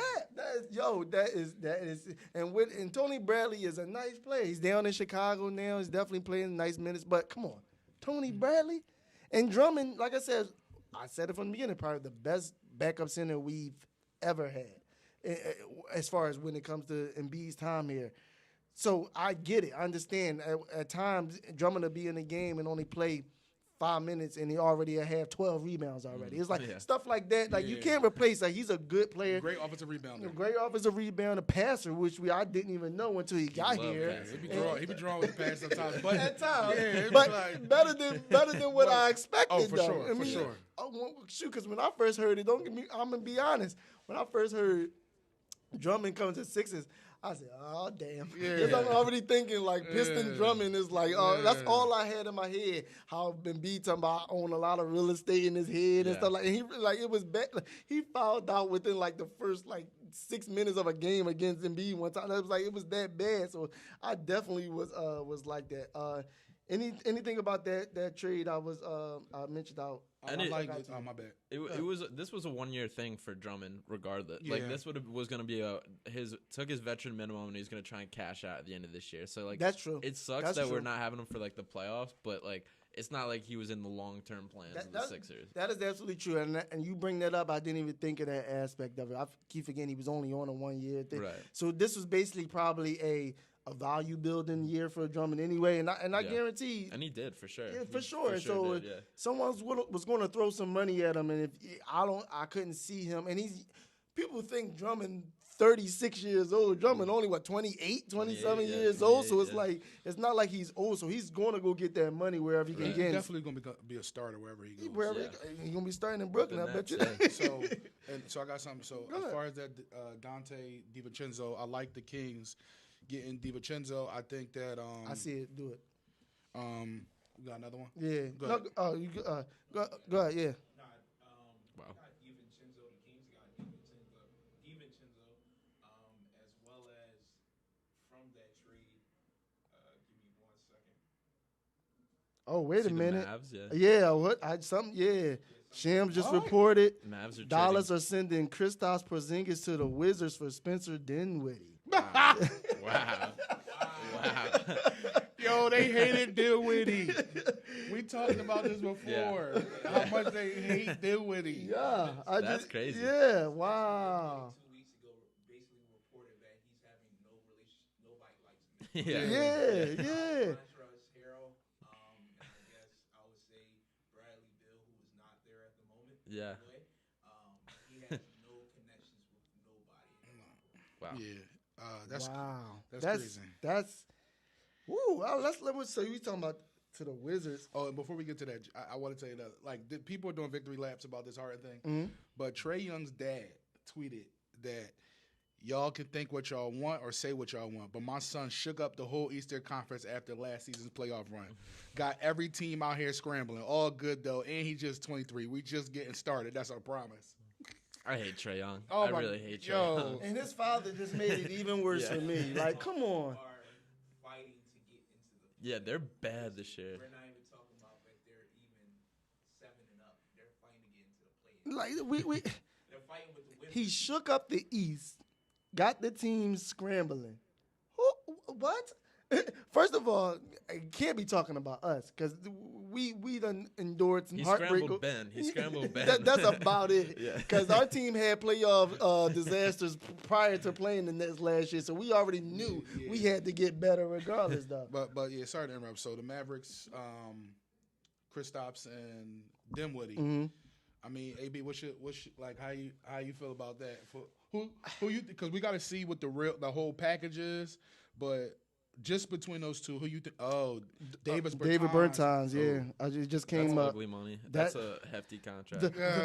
The Sixer killer, because I swear, every time we play, I'm glad he leaving then, because every time Bertans play, that man, he don't do anything all year. As soon as he play the Sixers, he hits six threes in a row. I feel like Dinwiddie like that too. Well, not this season as much, but I feel like when he's with the Nets, every time he plays, he got 30. Yeah. Easily. Yeah. So, Bertans, he's all still coming in. Porzingis, disappointing career arc for Porzingis, too. For a guy that he looked like... He ended in Washington. When he first with the Knicks, and then it has been downhill. But I think it's the injury, like the knees. Like, I don't think he just... Someone on Twitter said... the Wizards somehow found a worse vibes duo than Dinwiddie and Bill. When you talk about Kristaps coming in, like you said, his trajectory coming in, 7-foot shooter, can defend all these things, and his biggest problem was very quickly the NBA found out he wasn't a lead guy. He wasn't the end all, the be all guy. And then for him to go to the Mavs, and then you get Luka that comes in. And shake up the NBA. Now that's real shaking up Trae Young. They were supposed to do They were supposed to be the next big thing together. Nash and Dirk and all that stuff. Yeah. That's what it's supposed to be. But one could never stay on the floor. It was always injured. Prior to even coming, he barely played. I only have it in front of me, but he barely played when he was in New York because he stayed injured. And even here, this is probably the first year. Me personally, I've seen Kristaps on the court as much as he did when he's still been hurt. Exactly, that's what I'm saying. So what do you think? This does for Jalen Brunson? Because they like that two-guard lineup with Doncic, and unless Doncic plays the 3. But I mean, is Spencer Dinwiddie coming off the bench in Dallas, or is Brunson going back to the bench? And that's another thing, because we all know as well the reason for Dinwiddie even leaving Brooklyn was he wanted to actually have an opportunity to start and play. I mean, even if he was to start, I can see Dinwiddie starting, but I also can see him coming off the bench. But I feel like Brunson will probably still get the bulk of the minutes per se. I'm not too sure about the whole move in general because you say you got Bertans and Dinwiddie. Maybe they needed another scoring punch off the bench, maybe. But I don't think the problem with the Mavericks was scoring or anything like that. That was more so they need defense. They need rebounding as well. I mean, I know they've gotten better when it comes to the defense. I know they're like, number 3, number 4 in the NBA or something like that in defense. But when you look at them, they switched the zone a lot. And I thought it was just against us, but just going back, I'm saying I seen games after that. That's what they do because they aren't big. So I always wonder, like, how are y'all sitting number 3, number 4 in the NBA? Because they don't really have a rim protector. Dwight Powell, he's not a rim protector, but he can block shots. But they don't really have a rim protector. So now Kristaps was a good rim protector. Yeah, he blocked a lot of shots. Yeah, Reggie Bullock does a lot for them too. Yes, I was surprised how, and I'm sure he's happy to be out of New York. Oh, heck yeah. The land of misfit toys. That's what I call the New York Knicks. What's up? What you got for us over there? So we have another trade. The Pacers are finalizing a trade to send Torrey Craig back to the Suns. Torrey Craig. Smith and a future second-round pick. Now, this is huge because Torrey Craig was with the Suns last year during the run for the playoffs. And he potentially, went to, I believe he originally went to Denver because of contract. Basically, he wanted to get paid. But now he's back with the Suns after he was traded from the Pacers. Yeah, a guy that I had interest in from the Sixers, and I would have loved to add Torrey Craig. I still would love. I mean, we got a couple minutes left, but I would love for the Sixers to add a little athleticism on the wing position. Torrey Craig was a guy that I really thought of for that. But interesting for him to be heading back to Phoenix. Phoenix is still very much a legitimate contender this year. So who's out of the lineup that Torrey Craig, or are they just probably adding depth for the playoffs? I would say just it's depth. probably depth. Yeah, because Bridges. Cam Johnson. Still there. Yep. Is which face still there? Jay Crowder. Lefty. They're trying to Payne. figure out. Payne. But they're trying to figure out some type of deal because, of course, they just got Torrey Craig, but they also required somebody. The Suns required somebody else just recently. I gotta get who they actually got. So they actually want some. They want someone else. Trying to figure out if they want to get a deal with Jay Crowder. There's been rumors for a deal with Jay Crowder. Oh wow. Okay. All right, Tom. I love Jay Crowder too. Tom Moore just tweeted, "Here, Sixers are busy on the phones with 18 minutes to go, but unclear if anything happened. Backup point guard, center, and shooter are high on their list." Yep. And that's another thing we need to. That's why we mentioned we got possible multiple trades coming down, and then also we all know the buyout market is on the way as well. So definitely, I know we talked about it. We can actually go back into it just a little bit when it comes to the Sixers trade. Excuse me, the Sixers trade. We talked about it a little bit when it came to that, and the simple fact that originally, even though I'm glad we got to keep both young players, people were, like you said, upset about Drummond leaving, Seth, and then maybe even Thibault at one point if he was in the deal.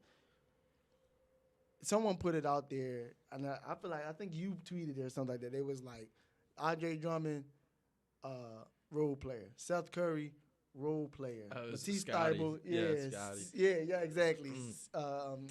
Matisse Thybulle, role player, James Harden, superstar. Yeah, and that's the difference. And that's literally what it is because you can find. Granted, we all know Thybulle didn't get traded, but still, we all know Thybulle is probably going to go down as probably one of the better defenders of all time. That's what my trajectory is when it comes to that because he is an elite defender.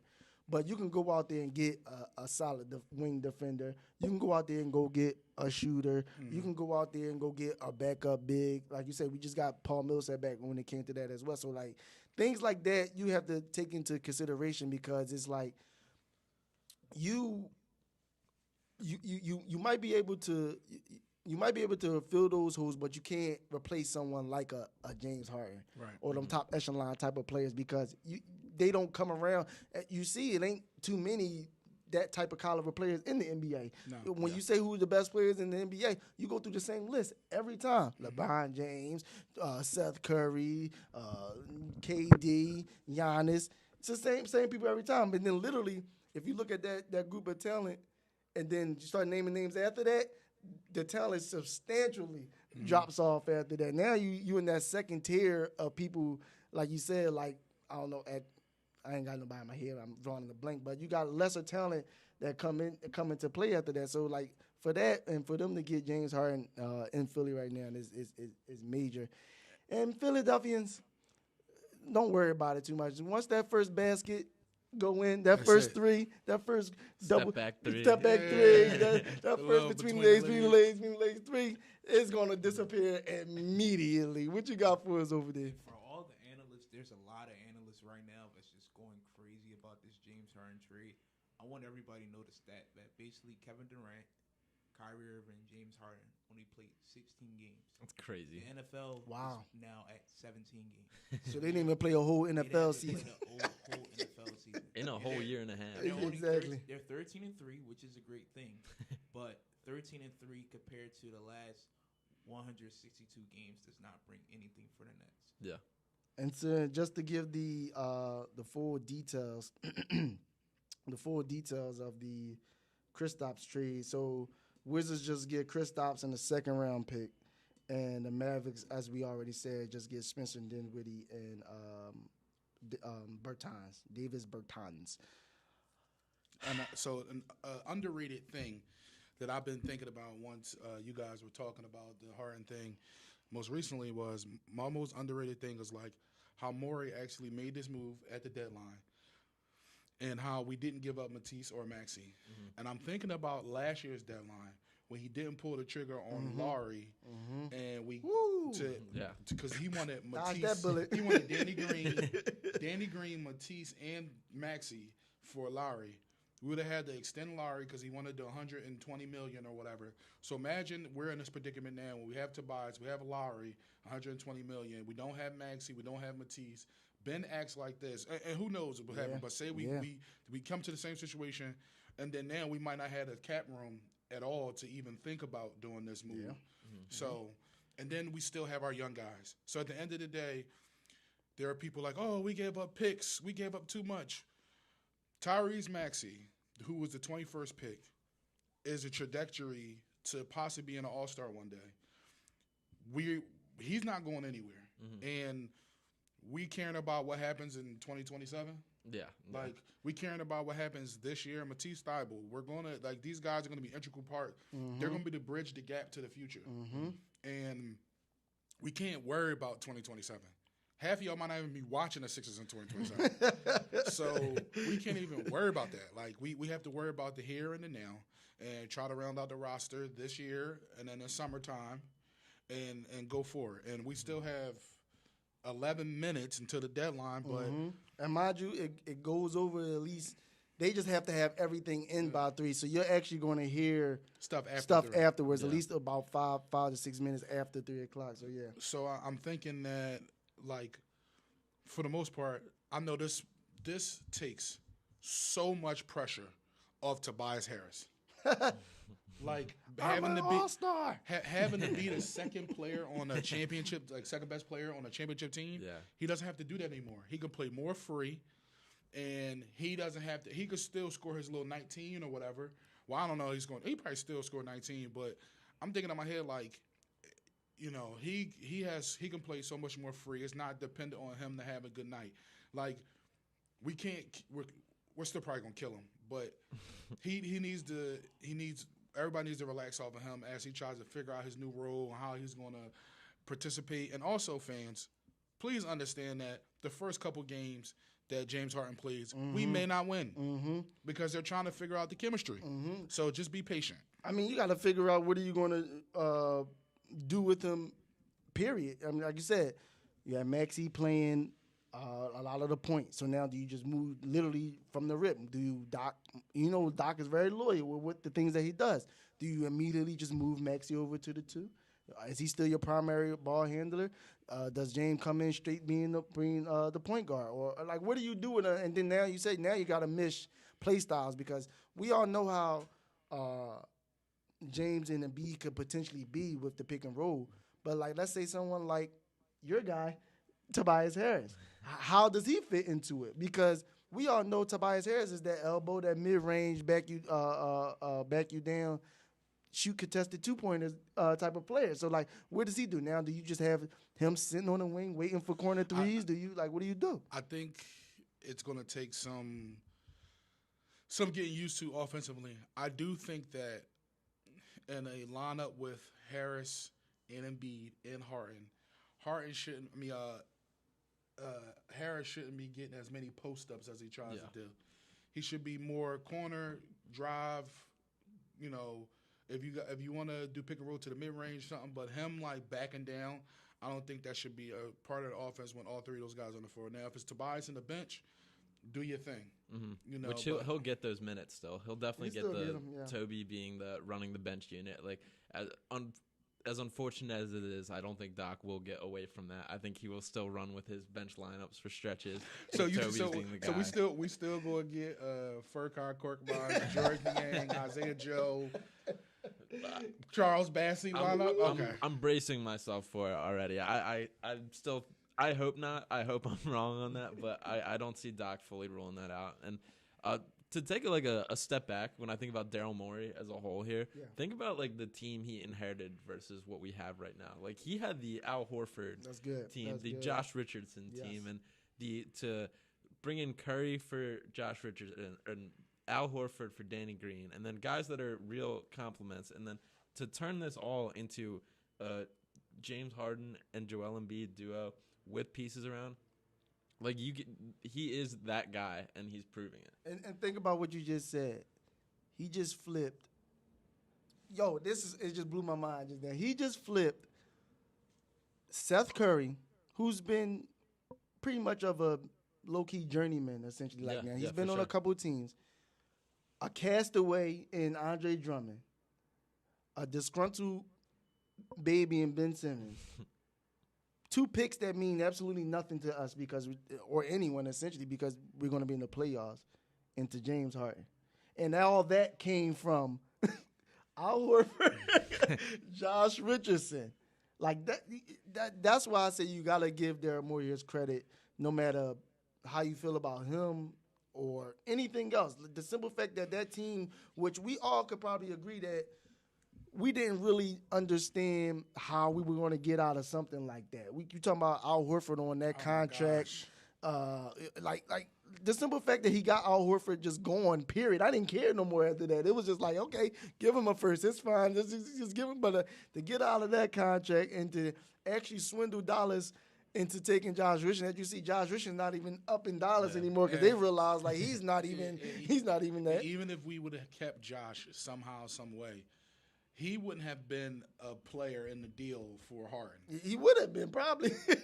because Seth, he made such a jump offensively from the Eastern Conference semifinals to this year that the Nets see like, okay, we can't play. I mean, Cam Thomas is good. Yeah. Patty Mills is good too.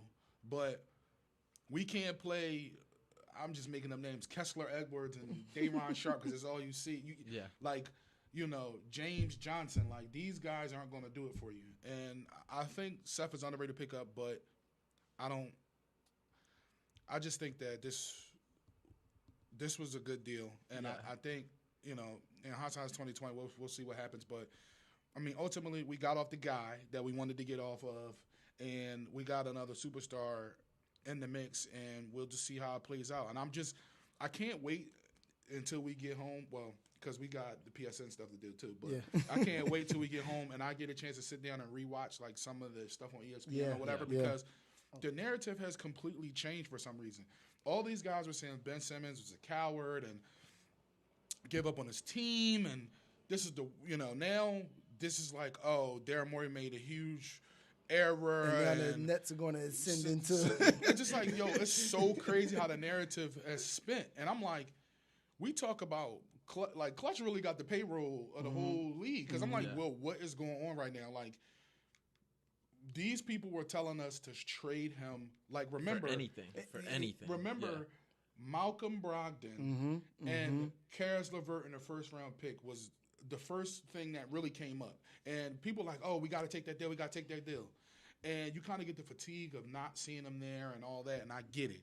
But we wound up with James Harden, and now all of a sudden it's really a hate thing. I was literally just about to say that. They just upset. They upset that we got James Harden, and you know why they upset? We didn't lose anything of real value. That's exactly where it's at, because like you said, Drummond, Seth Curry, Ben Simmons, and picks.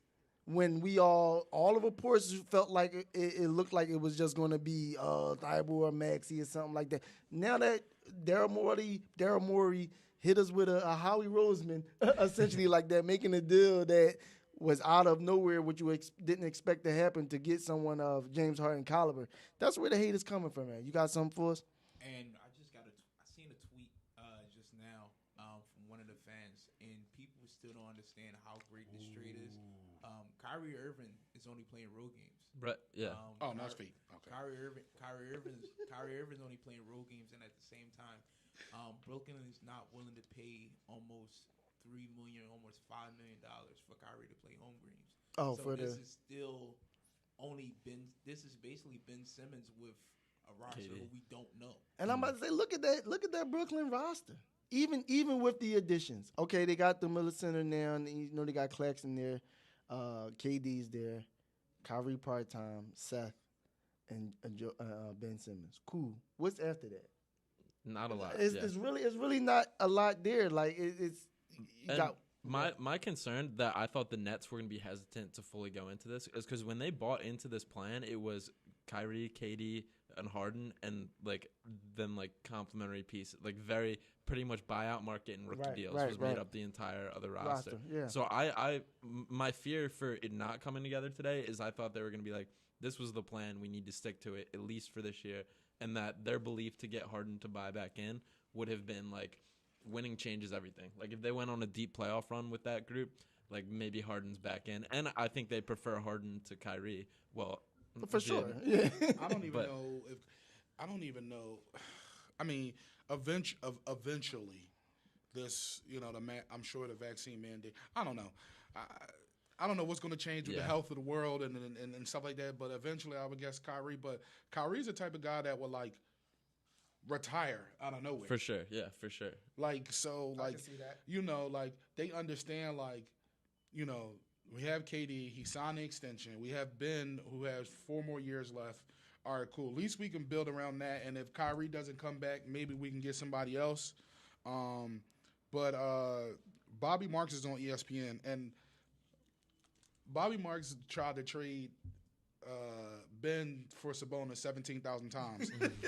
But he said that in 3 years, James Harden will have the worst contract in NBA history. We already got Toby. We already had Al Horford. Right. Did he forget who was on our team prior to that? And let's talk about the extension for just a little bit, though. We all know it's upwards of $200 million once he signed the extension. Cool. We got 12 seconds left until it's over. So it's gonna be a lot of. So as y'all know, it's basically 3:00. But stay with us. It's gonna be some. Houston is trading. Yeah, see, look, it's already coming out. Daniel Tice to the Celtics. Wow, back to the Celtics. For what?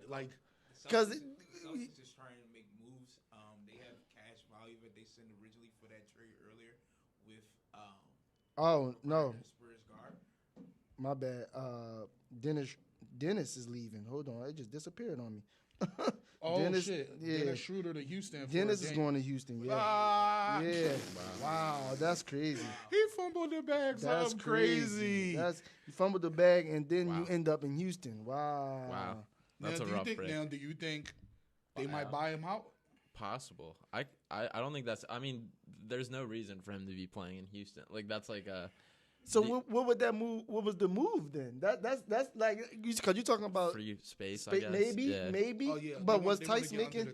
Okay, yeah. I'm about to say, what was Tice making? That would have been the next vet question. Minimum, maybe. Yeah. I don't know. Maybe vet minimum, but I can look it up real quick. Yeah, I mean, cause that was literally that's what that screams. That screams just the Celtics probably just done with Dennis, especially now that Jalen and Wow, more than I thought. oh my God, I want to, Jason Tatum are playing better. and I just want to show y'all, and I'm gonna show the camera. This is how much I wanted this deal to happen. I was looking at Bruce Brown's stats on the train this morning. Look at that. Y'all. Like I was just like, if we get Bruce Brown, what he look like? I was just like, I'm trying to see. I'm good. 8.2 mil for Daniel Tice. Daniel which is Tice, so more than almost I thought. it's almost 10 million. So it had to be a salary dump. It had to be because that deal literally makes entirely no sense for me. At least I know the Celtics need a big, but Daniel Tice, I mean, maybe that's the best they could do. Maybe they was calling about Drummond maybe or something like that. So, I'm not sure. Because you already got Time Lord, you got Horford, Grant Williams, and I guess Tice. So I guess is Horford, he plays the 4, I guess. So I guess Tice could be the backup center. But what about in his freedom? I don't know. That's what I'm saying. That whole A lot of trade- hateable guys. Yeah, a lot of like, hateable guys. It's like, yeah. like I mean, whatever. none of them Good- going to be able to stop it's me. like, good luck with that. Good. Yo, freaking look at luck that with on the that. TV, Looks yo. good. That's kind of nice. The lineup we looking at on ESPN right now. James Harden. They actually got him at point guard. James Harden, Tyrese Maxey, But Danny Green, Tyrese, Toby. so Joel. Rough picture of the hairline for Harden, but yeah, oh yeah. it's the braids. It's gone back a little bit, but no, Maxey is really not a point guard, and Yeah. we've been trying to develop him as a playmaker. He's been getting better, but even Calipari was on the radio, and Calipari was like, "Yo, he never played point guard in his life." Like, so to ask him to do this and make this jump because of this whole bench situation, all it is helping him. Now he's starting to make those passes when he drive. We start to see it more often. He drive and kick to the long corner, or sometimes he kick it to the short corner for the 3. That's the type of development we need. He's going to learn from Harden more. So now, all he has to do, he's going to run his pick and rolls and try to go get his buckets. But now, he doesn't have to worry about distributing the ball. I got something for you though. Just a question overall. As you see, you got teams like the Lakers. You have teams like the Wolves. A lot of teams we see stood packed that you think should have made moves. yeah, Lakers especially. Right? You know what I'm saying? So, what do you guys think about teams like that that's sitting there and basically just say, you know what, we just gonna rock out with what we got and move on from there? And his freedom is going to Houston as well. Okay. So they don't like him, which nobody liked. But Lakers, like he said, Lakers should have definitely. First of all, there was nothing. It was nothing they could have done besides around the fringes. I heard they were interested in Josh Richardson, Cam Reddish. They were trying to send out none, THT, and first round draft pick. And then hindsight is 2020 because they could have got Kyle Lowry last year, but they didn't want to give up THT. Now they just want to give him away. They like, nobody take wanted him. Take him, please. I'll never forget the anonymous executive who said he would offer Talon Horton Tucker a max contract too. I will never forget that report. I'm like, are you serious? And I think that's out the window, I would guess. And also trying to trade Russell Westbrook is an impossible task at this Very point. impossible. And then on top of it, what faith would a team have in him actually coming and contributing? I mean, look how he's been playing all year. When I seen the stat that the man been playing, been only averaging 27% from the field. We're not talking about from 3, which you got bad shooters. We're talking about from the field. I mean, yes, dunks, layups, things that you could actually get at the rim. And like you said, the Lakers really didn't have anyone of value and that I can see. So they definitely probably be more so buyers in the buyout market for sure. Something like that. They're gonna have to because this team like that shouldn't be. Exactly like you said. What was just reported? They're basically waiting for the buyout market. Okay. So one thing I'm surprised about that as much Jeremy Grant talk as we heard that he wasn't That's moved. another one. Yeah. Yep. And it's probably because the asking price was too high. They probably wanted like 2 first-round draft picks and like a young player. They overvalued them for sure. Something like that.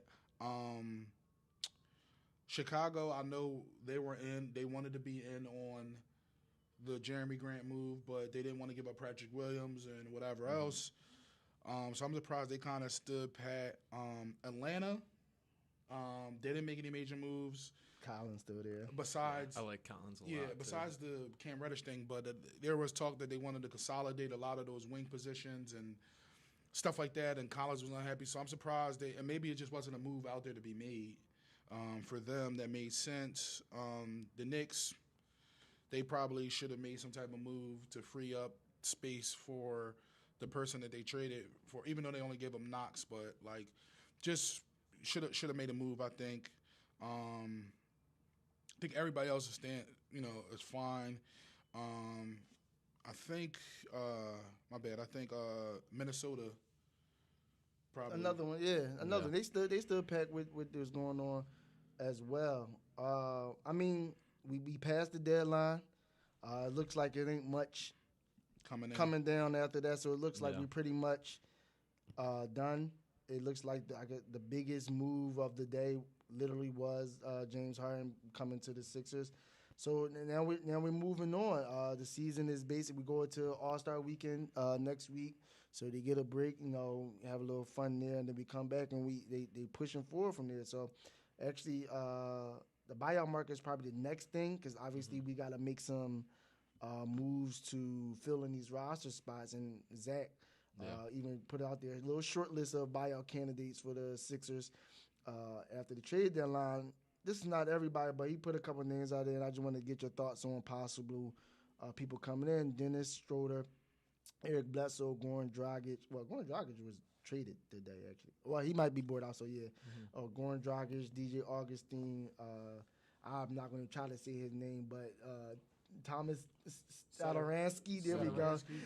Gary Harris, Mike Muscala, Robin Lopez, Tristan Thomas. Like, what do you guys think about the buyout market as far as who so I you feel like coming Sixers fans have been trying to get has this weird fetish with Satoransky for the last 2 years. So I don't know.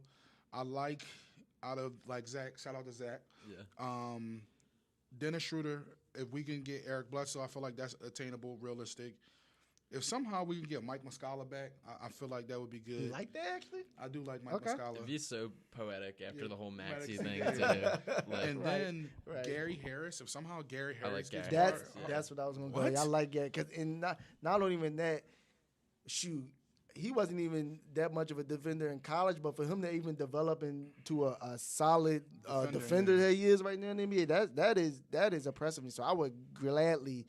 My man Speaks. If you listening, you already know how he is about Gary Harris. We was screaming to the heavens for him coming out of college. So definitely, Gary Harris is definitely someone that I was going to go to. Anybody, you specifically? Yeah, I think Gary Harris is the number one on my list too, and he's only like 27, 28 too. Like when you look at the list, like DJ Augustine, very washed up at this point. Dragic on the tail end of his career. Like for the most part, these are guys kind of hanging on. Gary Harris definitely has some juice left, so I think that would appeal to me most. I think Dragic would help a lot. I'm really dislike him, but I think would bring something to the Sixers. If you can get a legitimate point guard, any of these guys, for the most part, they're kind of in the same realm to me. So none of them jump off particularly. I would say I'd probably say Gary Harris is my number one. Yeah. Dragic is my number two. I'm not as high on Schroeder as most, I would say. So, yeah, I would probably agree with that. I like him, but what comes for me when it comes to the buyout market is about fit now. It's not necessarily about just a name. Yeah. So I feel like you said, Gary Harris probably the best fit for this team because, like you say, it gives you that two-way action of defending and also being able to shoot the three. So you get a defender and someone that can replace. Okay, he probably is not going to shoot as well as Seth Curry, but you get someone that can fill that void there. And I would obviously, I can agree. We all could probably agree that we'll take that over Korkmaz coming into the game or something like that for sure. I do want to ask you though, out of that list though, Tristan Thompson. How do you? I don't like him as a person. But he would help our rebounding issue. And that's what I was saying because between that and then just I'm not the biggest fans of having a player who dwells in that realm of the Kardashian as well because some reason. Yeah. And he's a clutch client too. Do we want another clutch client here? Come on. Well, Maxey's clutch. It breaks my heart that Maxey's clutch. I wish with everything, then he just had some other agent. You know, you already know whoever is the top guys that's going into college, coming out of college, that's who he's going for. For You sure. see, got Jalen down in Houston came out as well. Max, he loved Kentucky, period. So it's like he's going to get guys from there for sure. So I have a question for you guys. Piggyback off. So the whole Simmons thing and Harden thing. What are your who do you think dropped the ball on the team? All the said teams that were interested in Simmons and could have provided, the best another package for who do you think dropped the ball? My opinion, Minnesota. I feel like if Minnesota would have put Anthony Edwards in the deal, I think the Sixers would have done the deal in a heartbeat. In my personal opinion, I think picks Anthony Edwards and maybe even Pat Bev, I feel like they would have did the deal. But because everybody was so stubborn and felt like, oh, he did this in the playoffs and he's not worth this. And look, like Minnesota, they're going to be a play-in team, but I don't know. I kind of get the opposite feeling that it's a lot on Morey. That I think Morey had James Harden specifically eyed for quite some time. I think, especially when you look at like the fact that Halliburton was traded to the Pacers, like that had to be a legitimate trade that was offered, built around Halliburton, and that. Which personally, I was a big Tyrese Halliburton fan, and that was the package that had appealed to me the most outside of Harden. So I think when you look at it, like. I think it was pretty clear that Morey had this pinpointed. And sure, like there could have been an offer that blew him away and that they would have done it. And I think Minnesota's a great shout for that. I think the Kings are another team that should have been throwing everything possible to make it happen. So I'd probably answer the Kings as the team that probably missed it the most. But at the end of the day, I think it was Morey had his eyes on Harden and was going to do everything possible to get him. And I would just say anyone who had interest in Ben Simmons in general, and I do agree with that aspect that it probably still wouldn't have had happened because Daryl was literally stuck on James Harden. And we all know probably some back channel stuff was going on, so they already knew what was going on. But I feel like anyone who was interested, because everyone had this notion of it's too much. It's too much for him. It's too much for him. It's too much for him. Where it's like, okay, that's fine then. We just going to sit here and look what happened. And Sixers still were playing well. Like, the Sixers are still sitting in a great spot right now. Like, they're right in the mix for the East, now just adding their, like, legitimate second piece, which is pretty crazy. Exactly. The second piece we were waiting for the last 5+ years of Embiid's time here. So, I mean, just to answer the question for sure, like, whoever had interest in Ben Simmons, again, he probably wouldn't have accepted it, but you should have did whatever you needed to do to get him. Because now Sacramento could have, and apparently this is a newer thing, like they wanted Halliburton and Fox in the deal. Right. I mean, they got Sabonis, but Ben Simmons is better than Sabonis to me. And maybe you don't want to mortgage everything by giving up Fox, so I guess they made the right move. But if they really wanted Simmons as much as they said they wanted, that's yep. Mm-hmm. But you're right. He probably had, like, that's what I told y'all. This has probably been the reason he had this, floated out this list of 25 names, and all this was a stall tactic to get where we are right now. Yeah. I also think for Sacramento specifically, I think from most of the reports, Tobias and Simmons were tied, and I think the end goal of that was to clear cap space for the summer for the James Harden to become available then. Like, if there wasn't a sign and trade, that they could sign him out, right? So, like, once again, I think it ties into the Harden, which Morey got his guy, and this is really Morey's, like, chef's kiss for his, like, players together between Embiid and Harden. So I'm happy it happened, and I really do. When you sit back and think, like, pick across the entire NBA what player complements Embiid the best or what would be the best duo with Embiid, it really might be James Harden. I agree. Because even – I know we all loved Dame initially and Bill and, you know, we had the names like that. But like you said, if we just talk about complete just fit when it comes to with Embiid, you're right. That's probably the best bit. Because even, let's say, Dame, he's played pick and roll with Nurkic a lot, but his game is more so perimeter oriented, whereas like he's going to shoot a lot of threes. That's his game essentially. Whereas you have, and I don't see Dame isn't the best of of shooters as passers as well. What you got? You over there cracking up? This man love Twitter. Twitter must be going. Twitter must be going right now. A fake Woj account tweeted the Lakers are finalizing a deal to send their fans into depression. That is a shocker to me. I mean, I know they didn't have a lot of assets to actually move, but like something, like anything, anything would have worked. Like anything would have worked. I mean, it is what it is. I mean, as much as I love LeBron, and I was a LeBron fan, like and I still love him, but that Lakers team is not. I feel bad for him because I don't see it getting better anytime soon because things just doesn't click like that. What's going on? You might want to watch out. There's been a couple reports about LeBron. So LeBron isn't really liking it there in the Lakers right now. Of course, that there's been coming out about the trade rumors. He talked about last night how there's been a fog over it. Of course, the Lakers couldn't really make any moves. They had Taylor Horton Tucker, things like that. But what we do need to watch out is this is LeBron going into next year, LeBron's last deal with the Lakers when he took the 3 years. So we might want to watch out for a few things for how it goes for the rest of the season and the playoffs this year. I mean, it's definitely something to look at because this is, even compared to those Cleveland teams, this is probably the worst you've seen a LeBron-led team essentially like that, like literally. And it's exactly, that's what I was about to say. That's the crazy part is that. I mean, like the team with Ricky Davis and Darius Miles is probably where we at with it. I mean, but still, the reason why I say that is because during those times, LeBron was like LeBron. So he covered up a whole lot of what was going on there. So they still was winning games, all that stuff like that. But to sit here and have AD, Russell Westbrook, and you literally fighting for your life. They just lost to the Blazers with no Dame Lillard, no C.J. McCollum last night. No, we just named how many people left that team, and they just lost to them. The Rockets are going to waive Ennis Freedom. I hate that name so much. You like him showing as a backup center in Philly? I hate him too much. Oh my I hate God. him too Thank much. you. Yeah. Thank you. Thank you.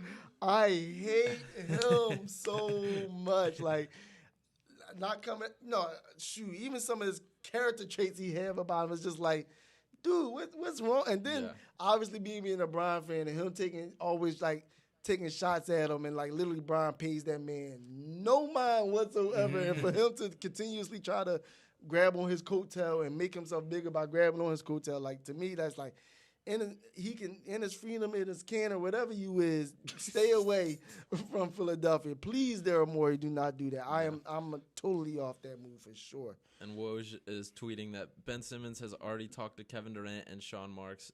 Rich Paul tells ESPN Simmons is eager to join Nets and ramp up for a return to play this season. Paul says, quote, we've got work to do to get him back to play, but it's a great step in the right direction. So glad the change of scenery is all he needed to clear up the mental back to issues. play. So that mean wasn't doing nothing then all this time. And the Nets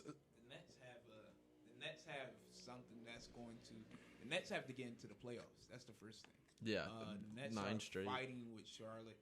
They're 29 and 25 right now. Absolutely right. And they're in the 8th spot. So not so much to say like adding Ben has not been a great thing, but you're losing with Kyrie Irving. And this is looking like the Kyrie back with the Cleveland Cavaliers who was putting up 25, 30 a night, but still losing. So you still have to see what are the Nets even going to be able to get into the playoffs. I just lost it. I'm sorry. I gotta stay on Twitter. So look at this. I'm gonna show y'all real fast. Hold on. This Ben Simmons. He's on. They got him playing the NBA 2K. Just look what he does. I just lost it. I mean, I know y'all can't see who's watching, so we all know he pass out. Yeah, Ben Simmons is the pass out special. Like he's dropped all the way to the rim, hand in the rim, head in the rim, everything in the rim, and turns around and passes. It was just a little funny that they got him playing with KD on 2K, and every time they give him the ball, he passes the ball. They got him shooting the 3 and everything. But just I'm gonna let you go. Just because you made a point earlier. That when you made a point earlier that when he read the tweet from Woj about Ben and Clutch Sports and Rich Paul. Yeah. I forgot who it was. One of y'all said that like you could tell this was a Rich Paul Clutch Sports driven trade that happened right there. This was like, no, get my client out of Philadelphia now. They didn't want to go through the whole, because I feel like this was the biggest game of chicken between three people I've ever seen. Yeah. The two organizations, and the Nets and the Sixers, and then obviously Rich Paul and the organization. And I say that because we all heard what Maury said on 97.5 that day. Like, listen, if it takes years after this, we're fine with that. If he comes back, he comes back. If not, we're gonna find his ass until he plays. And then you had the added element of these teams wanting to make a trade. So I really believe Rich Paul was in the middle of this, some way, somehow, saying like, get my player out of this city, because they didn't want to go to the off season like this. And he can't, like Rich Paul, no matter what clutch clients he has or in the future or whatever, he cannot get mad because out of all of this, Ben Simmons didn't play. Yeah, they wanted him out of Philly. But look, you went to another contender to play with another good player that you may or may not fit better with. So, I mean, y'all worked it out. It's time to move on. I'm just glad that now we don't have to see any Ben Simmons tweets from Woj and it gives everybody a heart attack or a groan or whatever. We could just move on for at least the next year and a half. And just be like, yo, we're going to worry about our team, whatever. Right. And, I mean, of course, we're going to be interested in the Nets because I'm going to be now very interested to see how they play with Ben Simmons. So, you know, and personally, I was a big Ben Simmons fan until this happened. Okay. So you got his jersey, so he must have been. So I'm going to still root for him to do well, but it's just like, you can't do it here. So just move on and, you know, hopefully, you know, you're successful, but you just – hopefully y'all don't beat us in the playoffs. But it's interesting to see how, like, this whole thing plays up and how quickly he gets on the court. Because if he's back on the court in a week, come on, yo. Yeah. I mean, do you think he'll take a little time, but I think it'll be pretty quick, I think. You think so? I mean, they need him.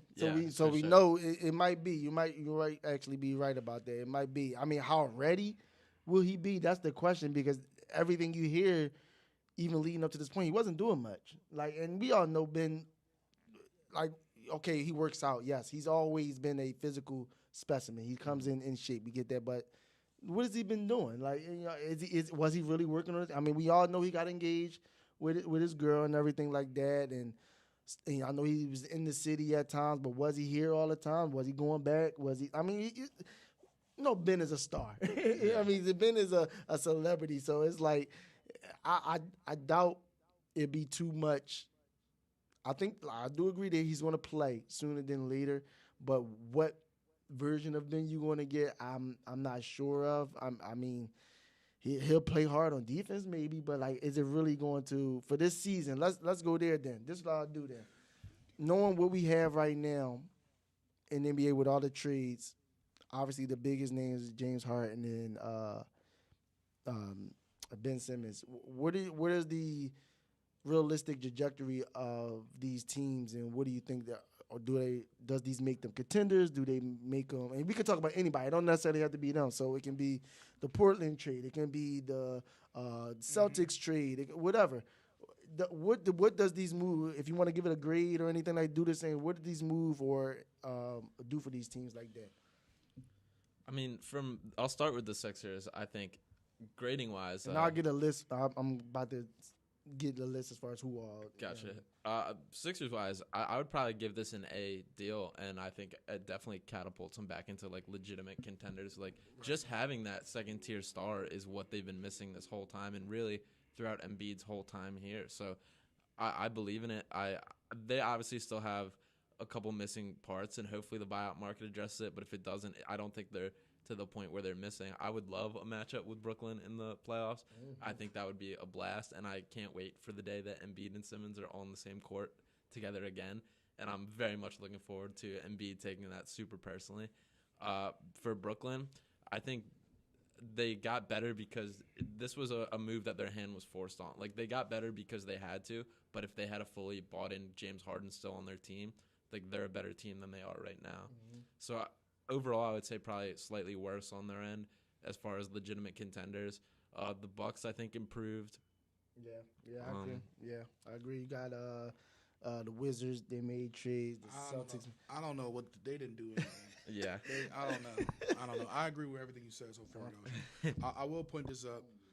I like New Orleans move for CJ because although it's like we don't know what's going to happen with Zion, but at least you could see like after starting 1-12, they have forced their way back into the play-in and not handing it over to the Spurs or the Kings got better. So it's like we're fighting for this play-in spot where, you know, you can get the 7 or 8 seed. So I do think that made them better for now, but they gave up some future stuff that I'm like, okay, like, I mean, Josh Hart, whatever, but I like Nickeil Anderson Walker. Or Alexander Walker, I'm sorry. Or, yes. That's the name, yeah. So, you know, I do like that CJ. And plus, CJ needed to get out of Portland. Like, this whole thing of, like, him and Dame together, they just needed to break it up. It wasn't working. Now he can go, him, Ingram, and Zion. Hopefully Zion, who hasn't played. You can see what they, what they do. So I think that was a good trade on there. And Portland, they just clearly trying to rebuild. Yeah. So I mean, you really can't grade. We can't grade them. Jazz. Who did the Jazz get again? They took Nikola from New Orleans. Oh yeah, because got Alexander for yeah. Joe Ingles. Yeah. So that's a good move. They did, it's solid. I like putting a little like athleticism on that roster because they're very a little repetitive in kind of the way they're built with just pick and rolls 24/7. Only the black guy can jump. So no, but I agree though. Like you say, Joe Ingles, Bogdan, right? Yeah. Like it was just a bunch of Donovan running around and pass it to them, and they shoot the ball. Yeah. So I totally agree with that. I mean. Me personally, I was obviously. I feel like the Sixers was a great move. I would give that a move because, like I say, there's no way you cannot give it an A because you got a top player in the NBA on your team, paired with another top player in the NBA. Celtics. I want to touch the New Orleans thing. I'm a little mixed when it comes to that. I understand the aspect of CJ getting a new fresh start and everything like that, but it only works if Zion plays. Literally, it only works if he plays. Like this duo of just CJ and Brandon Ingram isn't going to get him anywhere. Mm-hmm. And I know we got our guy Willie Green. That's Willie Green as a coach down there in New Orleans. Yeah. So Willie Green down there as coaching. I know he put in the precarious spot, but it doesn't work unless Zion, because he's the guy, the key guy, the franchise guy, that the first round pick, all that and the above. So I understand it, but is it really for the long term? Because how long you think you got? Because I mean CJ 30 as well. So it's like, when is Zion going to play? Is he going to play? Is he going to be in shape? Can he stay healthy? All these factors that go into it. So I'm a little mixed with New Orleans only because the good part is just CJ getting another chance, and he actually is in a more of a, not the lead role, but he's in a more of a lead role down there with him and Brandon Ingram, essentially like that. But again, I don't feel like they're winning anytime soon, especially if Zion Williamson is not going to play anytime soon, essentially like that. Yeah. Even if Zion comes back, of course, reports from his father, his uncle, and his family, that he didn't like it there. The trade last year with Lonzo going to Chicago really put Zion in a place where it was like, well, I lost the person who basically gives me the ball the most, even though Zion can dominate inside the paint, but that's what got Zion his all-star selection last year. So it's a lot of things going in towards not only if he gets, even if he loses the weight, his injury with his knees and things like that, it's also if he wants to stay, if that's enough for him to want to stay. And I mean, I know he came out and said after that, all those reports came out, I want to stay, I want to be here, stuff like that. He's a New York Knick. Yeah. Oh, you think he's going up there? Yes. Okay. Duke connection. Yes. All three of them going to be there. All three of them, he going to work his way up there and work with his guy. Might have to No, he'll be a free agent. I'm about to say because summer. he ain't signed anything just I yet. also think there are like legitimate concerns about him playing whatsoever. Like I don't think it's like a guarantee that he's just healthy. Like both the foot and like the weight issues are serious for the very way he serious. plays. Like you can't be that size jumping the way he does and being as explosive as he is, and just like that's not meant for a long-term career. So those are things like he needs to fix before, like sooner rather than later. And you saying that it was crazy during that time, beginning of the year, this year actually, someone made a statement that it made sense because it's true. You got to think about Zion getting to the NBA, 19, 20 years old, essentially like that. This man didn't even develop into his grown man body yet, and he's already 300 pounds. Like, you know what I'm saying? So it only could get, you don't get thinner and healthier as you get older. It gets worse. So that is a real factor when it comes to that, because again, that man is very, very explosive. We seen he blew out a sneaker because he's so explosive. So to be 300 plus pounds, jumping 10 feet in the air every night, that is something that they need to look for. That's why I say this trade doesn't work unless Zion Williams is back. I have an interesting thought that just popped in my head. So 2 things. I can't wait to see TNT pregame show tonight. I'll see how they react. Yeah. But, Shaq. But I'm interested to see as far as like grading all these deals, like, you know, besides the narrative changing with Simmons and stuff, I'm really curious to see like how the Bucks feel about. I mean, of course they have Giannis; they're the defending champs, but you know, I'm curious, and we haven't seen many matchups with the Nets and the Bucks or the Sixers and the Bucks this season. So I'm curious to see how that dynamic changes with them also making some moves, but how the dynamic changes against these teams, like. You know, even Miami too. Like let's dive into this. Yeah, I like this. Let's dive into this. You know, Miami and Philly have played twice, and they split the series, and they played 2 more times. You know, I'm just curious of how the power struggle of the East is going to be going forward. You know, the Nets and the Sixers, I believe, they played 3 times, so they have 1 more. But besides everything else, nobody has played, I don't think, more than twice. And we beat the Nets twice already without. So continue. Once. Remember the game? I'm talking about we lost that first game. The first one, we was blowing them out, and they came back and beat us at the last minute. The first, you said we played them 3 times, right? Yeah, so we lost to them twice, right, or once? No, I think we beat them twice. I'm not sure. We lost once in Brooklyn. Oh, right. Okay. We lost to them when they only had KD, and KD was waving at Embiid to tell him to get out. Yeah. That's right. That was here, and then we went down there and we beat them, and Embiid did it back.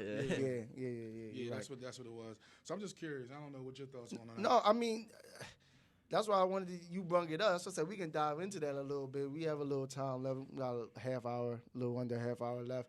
The trajectory of this team. I am curious to see how we. Obviously, early on, it's going to be some working out to do as far as that, but overall, especially playoff time, like now, like you said, they have a legit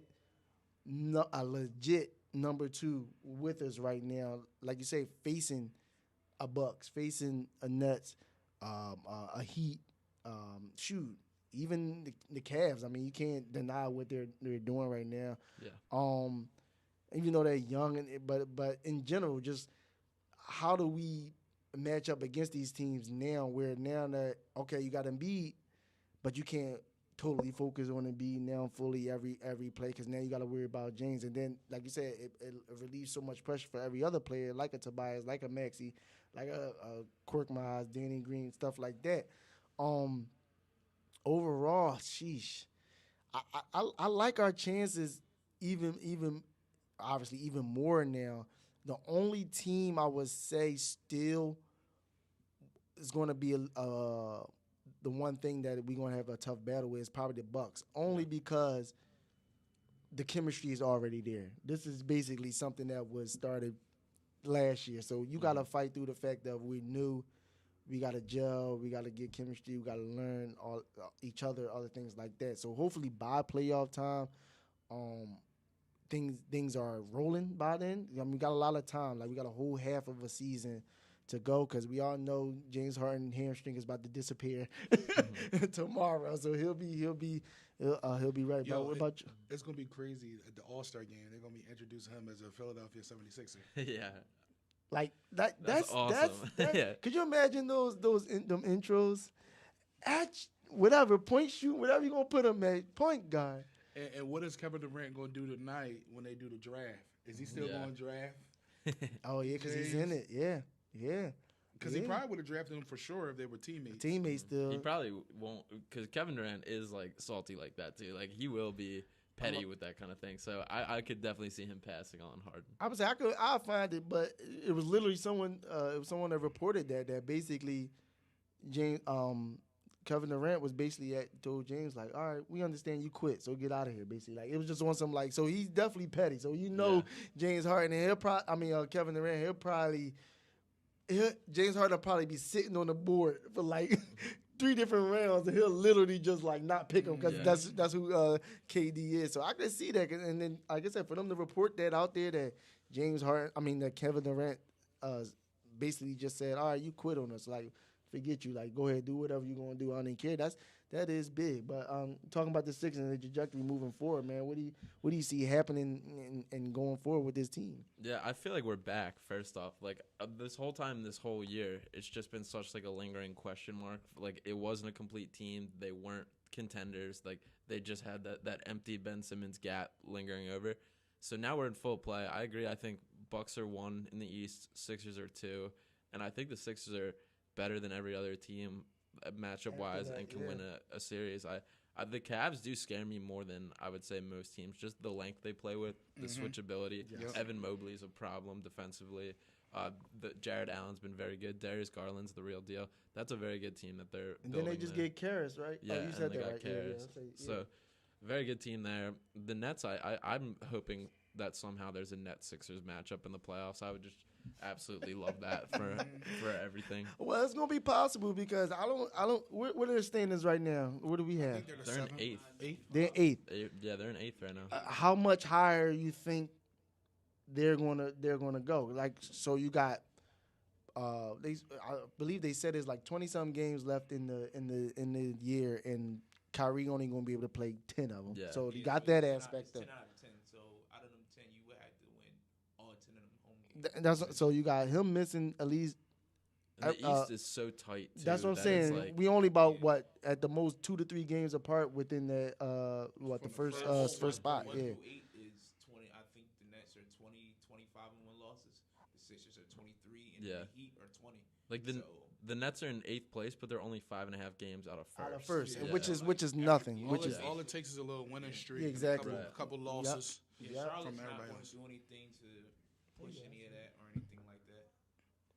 No, I agree. I mean, it's possible that a Nets Sixers matchup can happen because I mean, if you say we stick within that, let's say we stay within the top 3 spots in the East. I don't see I don't see the Nets. I mean, granted, KD can come back and literally just go off, but For sure. I don't see them moving up too much. Maybe they can get to 5th at the most for me, as far as how many games is left in the season. So that's definitely a possibility, and of course, we all would love that. Could you imagine? First of all, when it's time to come and play in Philadelphia, 2 things is going to happen. We all know Kyrie can't play. Let's start there because we also have the vaccine mandate when it comes to being inside the arena. So Kyrie can't play. So now you're sitting there talking about your 2 main guys is going to be Kevin Durant and Ben Simmons. You got Ben Simmons coming back to Philadelphia. I know, but Kevin Durant is really good. He's very good. He's very good. He's really good. He's very good. Like, I'm talking about very, very good. But They would still scare me. The only teams that don't like, I'm not like as much as the Bulls have played well. They don't scare me at all. No. Oh, yeah, Embiid's no. gonna No. eat. Embiid's No, gonna eat. that- We've and already that's their problem. We've already beat them 3 times. 1 time without Embiid and Harris. Mm-hmm. So like, I'm not super worried about them You know. So where do you have the Sixers landing in? Where they Probably finish like at? 2 or 3. I got them in the top 3 for sure. Yeah, 2 or 3. That's what I'm thinking. 2 or 3. Because the Bucks about to. The Heat also are going to be an annoying playoff team to play. They all just have that like scrappiness. Yeah, and that's mentality. He was a great coach. Like, that just won't be a fun matchup. One, I still think the Sixers will come out on top of, but would be a brutal series for sure. I said that's definitely a 6 or 7 for sure. For sure. Easy. That's a 6 or 7 game easy. Because I know I know they laugh at Doc being on the top 15 coach list, but Eric Spoelstra throughout the years has impressed the hell out of me. Yeah, me as well. Because he had the narrative of he played with LeBron, but literally after he left, and the next year they were still contending essentially like that. It was like, okay, he's really a good coach. I mean, I feel like the only coaches that been with LeBron that really panned out after that was probably him and Ty Lue, essentially like that. So yeah, I like the not the Heat to win, but they definitely I can see that drawn out to a 6 or 7, and we all know what the Bucks is. So I can see it's in the top 3.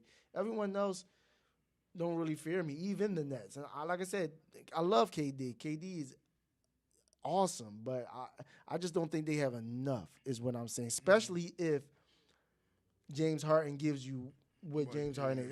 It ain't even got to be Houston James Harden. You can give me 25-10. Exactly, 25-10. Who did it on one hamstring last year, too. Exactly. I mean, this year's James Harden he's an all-star.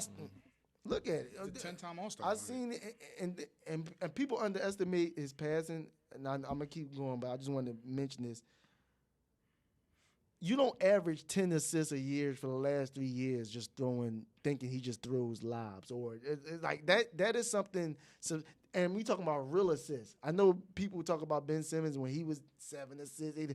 No, these were real assists. These weren't running to the rim. Oh, I don't want to shoot it anymore. Bell out, throw it to the corner, and someone bail him out with a Danny Green 3. No, this is real assists. So when they tried to throw the numbers, like I used to hate this argument with Ben Simmons.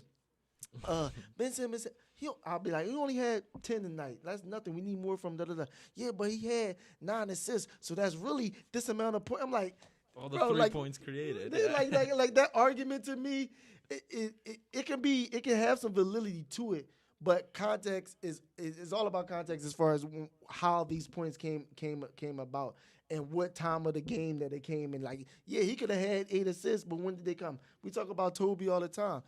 He'll have 25, 30 going into the fourth quarter and won't score again. You know what I mean? Stuff like that. So what they call them, empty stats. Like you know what I mean? Stuff like that. It's all about context. And like I said, just to get back, nobody really fears me when it comes to that. Even a Brooklyn-led team. Like I said, the only team I really worry about is the Bucks, and it's only because of the camaraderie that they have. They literally know Giannis is this.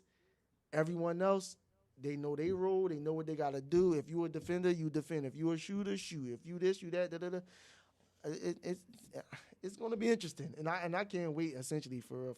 I can't wait. And I think like a Nets Sixers series. I think both Embiid and Harden are going to be on their bone to pick, locked in. I'm not losing this series, which is scary. And just back to his passing, like Harden's a better passer than Ben Simmons for sure. There's levels to the way he just creates windows, lets the game play out, sees it before it plays out, and fits it in there as it's developing in a way that Simmons just doesn't quite do. And Simmons still like an above average passer for sure. Yeah. But Harden just there's another level that I can't wait to see in the Sixers offense. I mean, how many times you seen James Harden do that little pocket bounce pass? Yeah. Right through there. Like that's not easy. I need people to realize the NBA, the average height is 6'4". You gotta understand. And a basketball court might look big to you because you only about 5 foot. There's a large men in a very small, confined space. If you ever get a chance to go to a game, you'll realize and see what I'm talking about. These are very large men in a small, confined space. That's why I like AI is such great as what he was, because he's a small man playing against trees.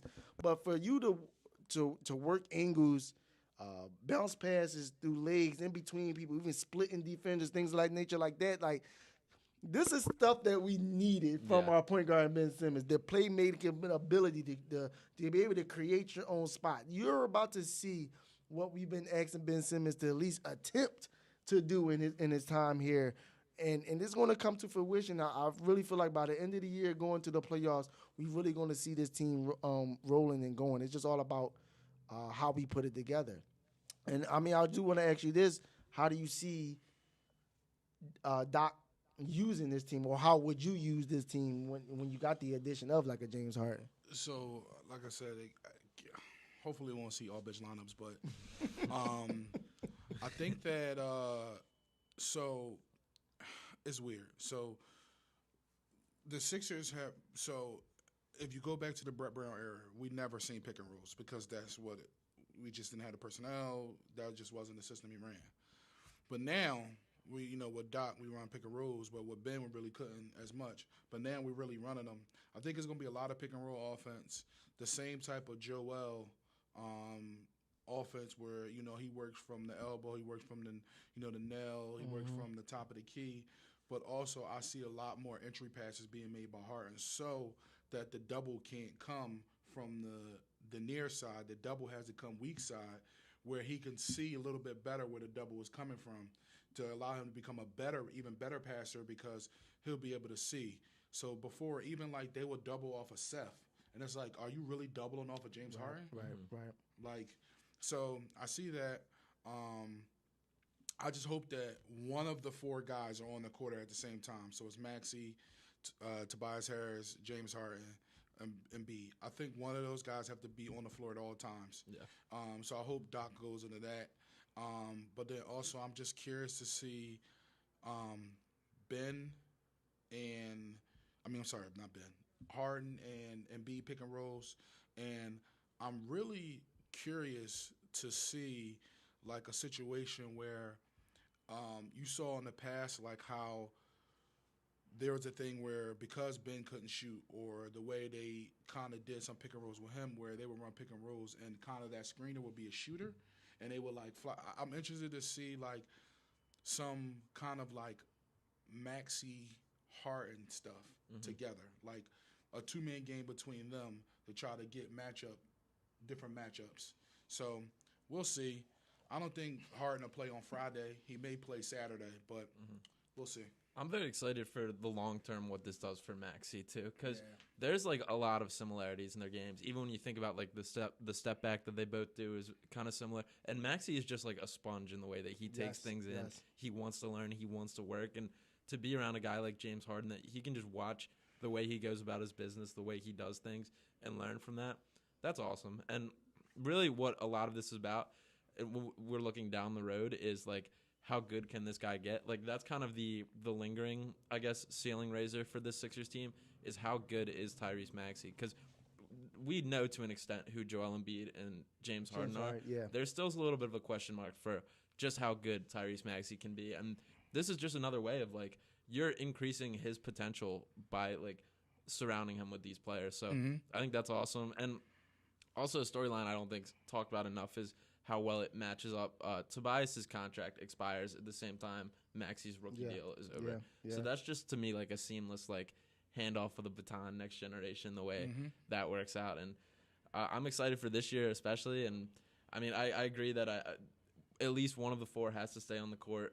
I'm more nervous about Doc's handling of it still. I'm still not confident. That's still, when we talk about the roster issues, the coaching still might be the thing that scares me the most. Get it together, Doc. Yeah, but I mean, overall, a great day to be a Sixers fan. Yes, sir. I totally agree, man. I mean, if it's nothing else, like I said, I know we spoke a lot and we took some time here to really dive into everything, and it was fun doing this with you guys. I really had a hell of a time doing this, man. It was literally. We had a whole different plan going into this, and literally right before we got on, it's going down. It's in, it's that. So it was real dope with you guys, man. Anything you got to say, plugs, anything, just, last remarks as we close out this thing and go from there. Yeah, I mean, everybody go hop on, check out Philly Sports Network. You can check out all three of our written work there. Check out PickSwap Podcast on YouTube. Drop a subscribe there. We'll have something coming out tomorrow on me and James's thoughts on the James Harden thing and everything going with it. And hopefully you bring me back. Yeah. And we'll have more of this going forward too. So a lot to look forward to. Yeah, for me, same thing. PhillySportsNetwork.com. Check out our writing there. Also, check out Philly Sports Network podcast, Sixers-related podcast, the Baseline Scoop. That'll be coming out for something. There'll be a reaction today. So something will come out tonight or tomorrow regarding James Harden, Sixer stuff. And then just wanted to plug I Am Be Different clothing. Yes, sir. So check it out. I Am Be Different on Instagram. I am _ Be Different. You could just search for it. You'll be able to find it. Black-owned clothing line. So support. Yes, sir. And y'all see the at names right now. Make sure y'all follow these guys, all their socials, Twitter, Instagram, everything. Y'all see it on the screen. Will Work for Sneaks. And you got Sean _ Barnard 1. Yeah, man. And I'm AB. Y'all already know what it is. I appreciate you guys being here with us on this special NBA trade deadline edition of the Open Gym podcast. Man, I had a great time with you guys. Our producer, I know it was last minute. I told him out of nowhere, like, yeah, get a mic and just give us the information. If you got anything you want to say or whatever. No, man. Thanks, AB. Thank you guys for allowing me to be here. Hopefully, I'm here more. Just a great day for Sixers fans and over the NBA as well. A lot of turmoil and a lot of things that's going to be happening in the next couple games. So let's see how the season ends. Yes, sir. I mean, like I said, I'm excited for what's to come with this team. I'm excited to see how we gel and get this thing going and getting into the playoffs and going from there, man. So until we meet again, my people, it's your boy AB alongside, man, Justin, my man, Sean. This is the Open Gym podcast. Holla at your boy. Yes, sir.